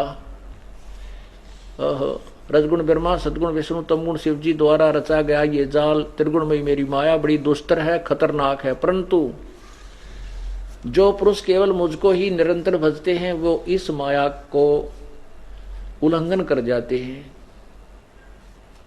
अब ये स्पष्ट हो गया कि जो मेरी भक्ति करते हैं, काल कहता है, वो इन ब्रह्मा विष्णु महेश से ऊपर उठ जाते हैं, इस माया से, त्रिगुणमयी माया से ऊपर चले जाते हैं।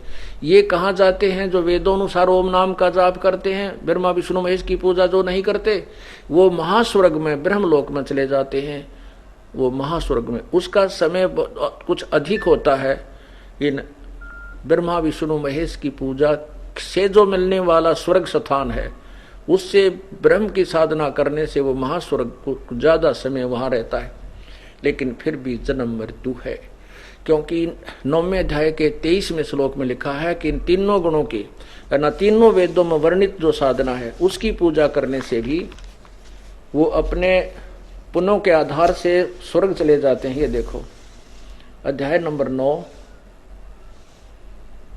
और ये श्लोक नंबर 20।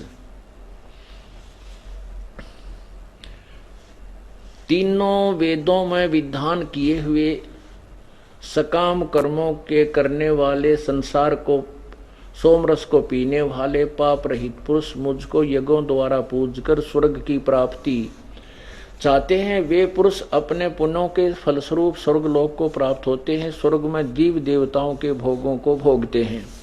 अब 21वां,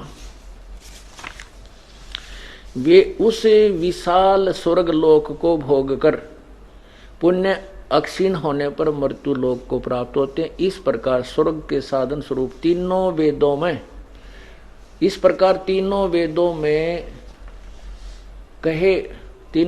में कहे हुए सकाम कर्म का आश्रय लेने वाले भोगों की कामना करने वाले पुरुष बार बार आवागमन को प्राप्त होते हैं, अर्थात पुण्यों के प्रभाव से स्वर्ग जाते हैं और पुण्य क्षीण होने पर वो मृत्यु लोक में आते हैं। अब इससे क्या सिद्ध हुआ कि तीनों वेद, क्योंकि यजुर्वेद, ऋग्वेद और सामवेद ये ही भक्ति के वेद माने जाते हैं। अथर्ववेद ये इसमें सृष्टि रचना का प्रमाण अधिक है, इसलिए इन तीनों वेदों के आधार से ये ऋषिजन साधना करते रहे। आगे फिर बताते हैं 22वें श्लोक में, जो अनन्य प्रेमी, ये 22वां श्लोक है, जो अनन्य प्रेमी भगतजन मुझ परमेश्वर को निरंतर चिंतन करते हुए निष्काम भाव से भजते हैं, उन नित्य निरंतर मेरा चिंतन करने वाले पुरुषों का योगक्षेम होता है भक्ति की रक्षा, मैं स्वयं प्राप्त कर देता हूँ, उसको मैं प्रोटेक्शन देता हूँ। अब 23 में कहा है कि अर्जुन, यद्यपि श्रद्धा से युक्त जो सकाम भक्त अन्य देवताओं, दूसरे देवताओं को पूजते हैं, वे भी मुझको ही पूजते हैं, परंतु उनका वह पूजन अविधि पूर्वकम अर्थात अज्ञान पूर्वक है। और इसमें 25 में लिखा है,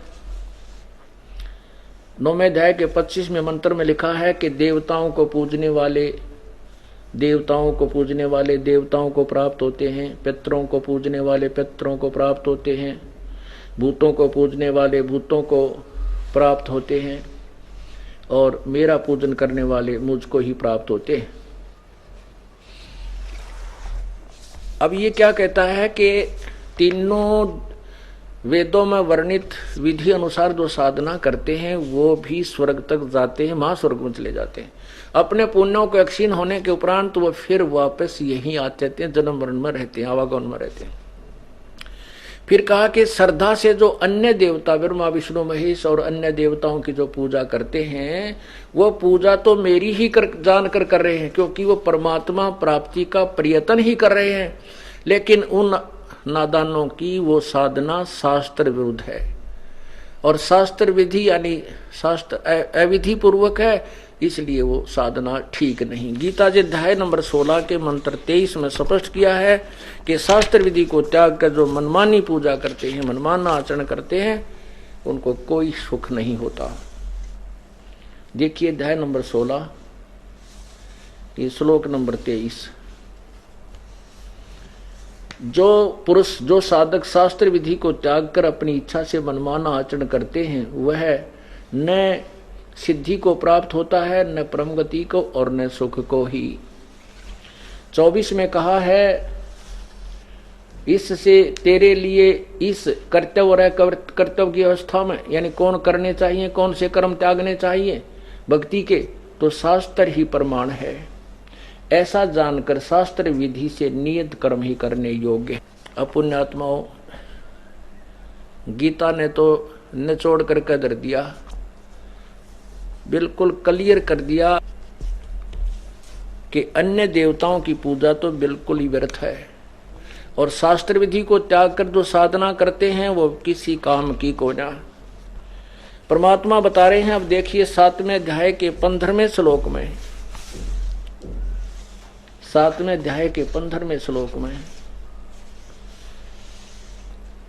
15वां श्लोक है, क्योंकि ये उन तीनों गुणों रजगुण ब्रह्मा सदगुण विष्णु के ही ऊपर त्रिगुणमयी माया के ऊपर प्रकरण चल रहा है। माया के द्वारा जिनका ज्ञान हरा जा चुका है, रजगुण ब्रह्मा सदगुण विष्णु त्रिगुणमयी माया जो है, तमगुण शंकर, माया के द्वारा जिनका ज्ञान हरा जा चुका है, असुर स्वभाव को धारण किए हुए मनुष्यों में नीचे है। ये दूषित कर्म करने वाले मूढ़ लोग मुझको नहीं भजते। अब परमात्मा ने कहा, धर्मदास आप पढ़ रहे हो गीता और पूज रहे हो राम कृष्ण राधे श्याम सीता राम, राधे राधे श्याम मिला दे तेरा गजब। अब क्या श्लोक बना लिया भगवान का कि वृंदावन जाने के उपरांत बरसाना भी जाते हैं और वहां राधे से सिफारिश लगवाते हैं कि राधे राधे श्याम मिला दे। जब राधा जी शंकर भगवान विष्णु श्री कृष्ण जी को मिलने जाती थी तो बड़ी मुश्किल से वो घर से निकलकर बूंदिया कवाती थी, दुनिया पता नहीं क्या क्या कहती थी, कभी दाव लगाकर उनसे मिलने जाती थी। तो उस राधा को मुश्किल से मिला करते भगवान। उस समय तो राधा को गाली दिया करते थे वहां के लोग, ये दुष्टा है, कुलटा है, ऐसे ऐसे किसी के पास जाती है। और अब वो चले गए हैं और अब राधे से सिफारिश लगवाते हैं, राधे राधे श्याम मिला दे। और जरा राधे श्याम तो मिला देगी कि अकेला टूटेगा बता। फिर वो सारी मृत्यु में, राम भी मरे, कृष्ण भी मरे, विष्णु भी मरे, शिव जी भी मरे। तो कहने का भाव ये है कि शास्त्र तत्व ज्ञान के भाव से ये पुण्यात्मा परमात्मा पाने का प्रयत्न भी कर रहे थे, परंतु यथार्थ मार्ग से दूर रहे और इसी काल के जाल में जन्म मृत्यु में उलझे रहे, जन्म मृत्यु में ही फंसे रहे। कभी स्वर्ग गए, कभी नरक गए, फिर 84 लाख योनियों में भोगते रहे। परमात्मा ने उस धर्मदास को ऐसी या कुनीन खिलाई, कड़वी सत्य कही, सत्य को जान कर आंखों देख कर भी धर्मदास के वो पिछले रंग ने ऐसा विरोध किया। कहा धर्म कहता कि जिंदा तू गणा मत बोला है और तू हमारे देवता मुसलमान है ना, इसलिए तू हमारे देवताओं के बारे में ऊट पटांग बोल रहा है। परमात्मा ने कहा न तो मैं मुसलमान हूं ना हिंदू हूं, मैं एक इंसान हूं और न तुम्हारे देवताओं को मैं गलत कह रहा हूं। आपके सदग्रंथों में लिखा हुआ तुम्हें बता रहा हूं कि ऐसा लिखा है तुम्हारे सदग्रंथ में, मेरा तो इसमें कोई रोल ही नहीं है। जब धर्मदास की अरुचि देखी तो परमात्मा एकदम अदृश्य हो गए, सामने से ही अदृश्य हो गए, अंतर्ध्यान हो गए, दिखाई नहीं दिए। तब धर्मदास को एकदम पसीना आ गया कि ये तो कोई फरिश्ता था, कोई देव था और कितना यथार्थ ज्ञान बता रहा था। और फिर उसके जाने के बाद फिर देखा फटाफट और गीता साथ ले रखी थी। परमात्मा के अंतर्ध्यान होने के बाद देखा तो सचमुच ये तो सारा ही गलत काम बिगड़ा पड़ा है। सारी रात रोता रहा, जाग कर काटी है भगवान। वो कौन था वो? ऐसा संत तो फिर मिले, ऐसा अब के जब मिल जावे तो मैं कति वाद विवाद नहीं करूं और ज्ञान पूछूं। ऐसा कहते हुए उसने सारी रात बिताई। अब जो साधना कर रहा था उसमें रुचि नहीं रही। फिर भी जैसा भी सुबह उठा, सोचा खाना बना लो, आज नहान हुई तो देखी जाएगी। पूजा पाठ तो पाछे करूं, पहले खाना बना लूं। या पूजा तो एक आने की भी कोई नहीं। अब ये तो डले ढो रहे हैं, असंग जन्म हो गए हमने ये क्रियाएं करते। तो सुबह उठा उसने, क्योंकि जंगल से लकड़ी तोड़कर ला रखी थी, चूल्हा बनाया ईंटों का, लीप ल्याप के लकड़ी लगा दी। कुछ एक मोटी लकड़ी, कुछ सहयोगी लकड़ी चूल्हे में लगा करके अपना रोटी बनाने लगा। अब खाना बनाते बनाते वो लकड़ी जलती ही, मोटे वाली लकड़ी जलती जलती जब बिल्कुल 1.5 फुट एक की रह गई, तब तक सूर्य का प्रकाश उजाला भी हो गया। अब धर्मदास ने देखा कि उस मोटी लकड़ी के अंदर एक सुराख था, वो होलो थी बीच तय, और उसमें अनगिन चींटियां उसके अंदर घुसी हुई थी।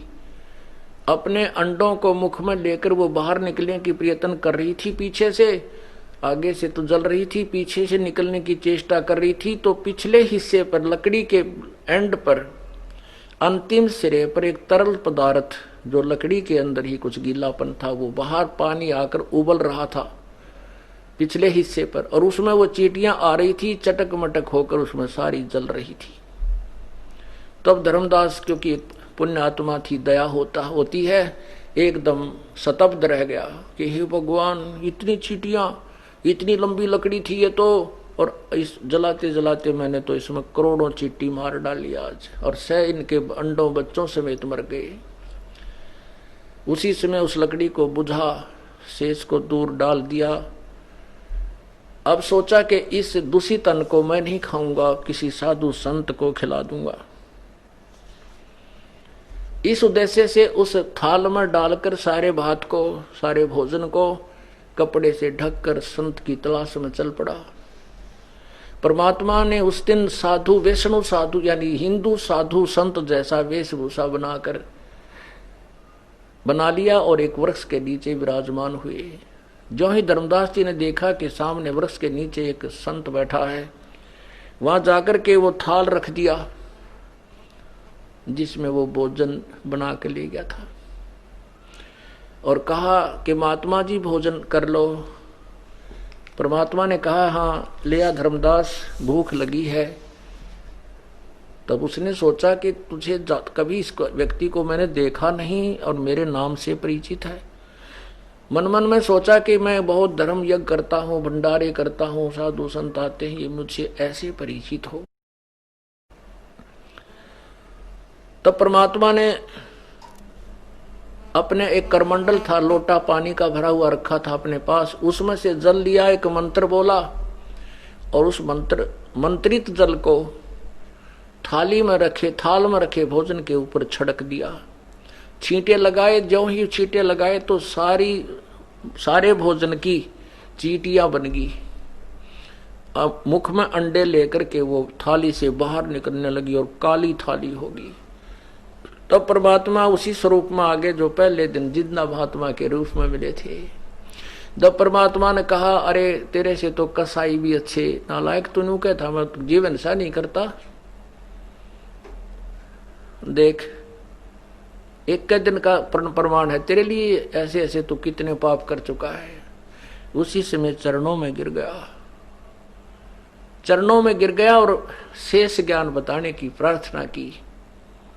तब परमात्मा ने उसको आगे का ज्ञान सुनाना शुरू किया। सत साहिब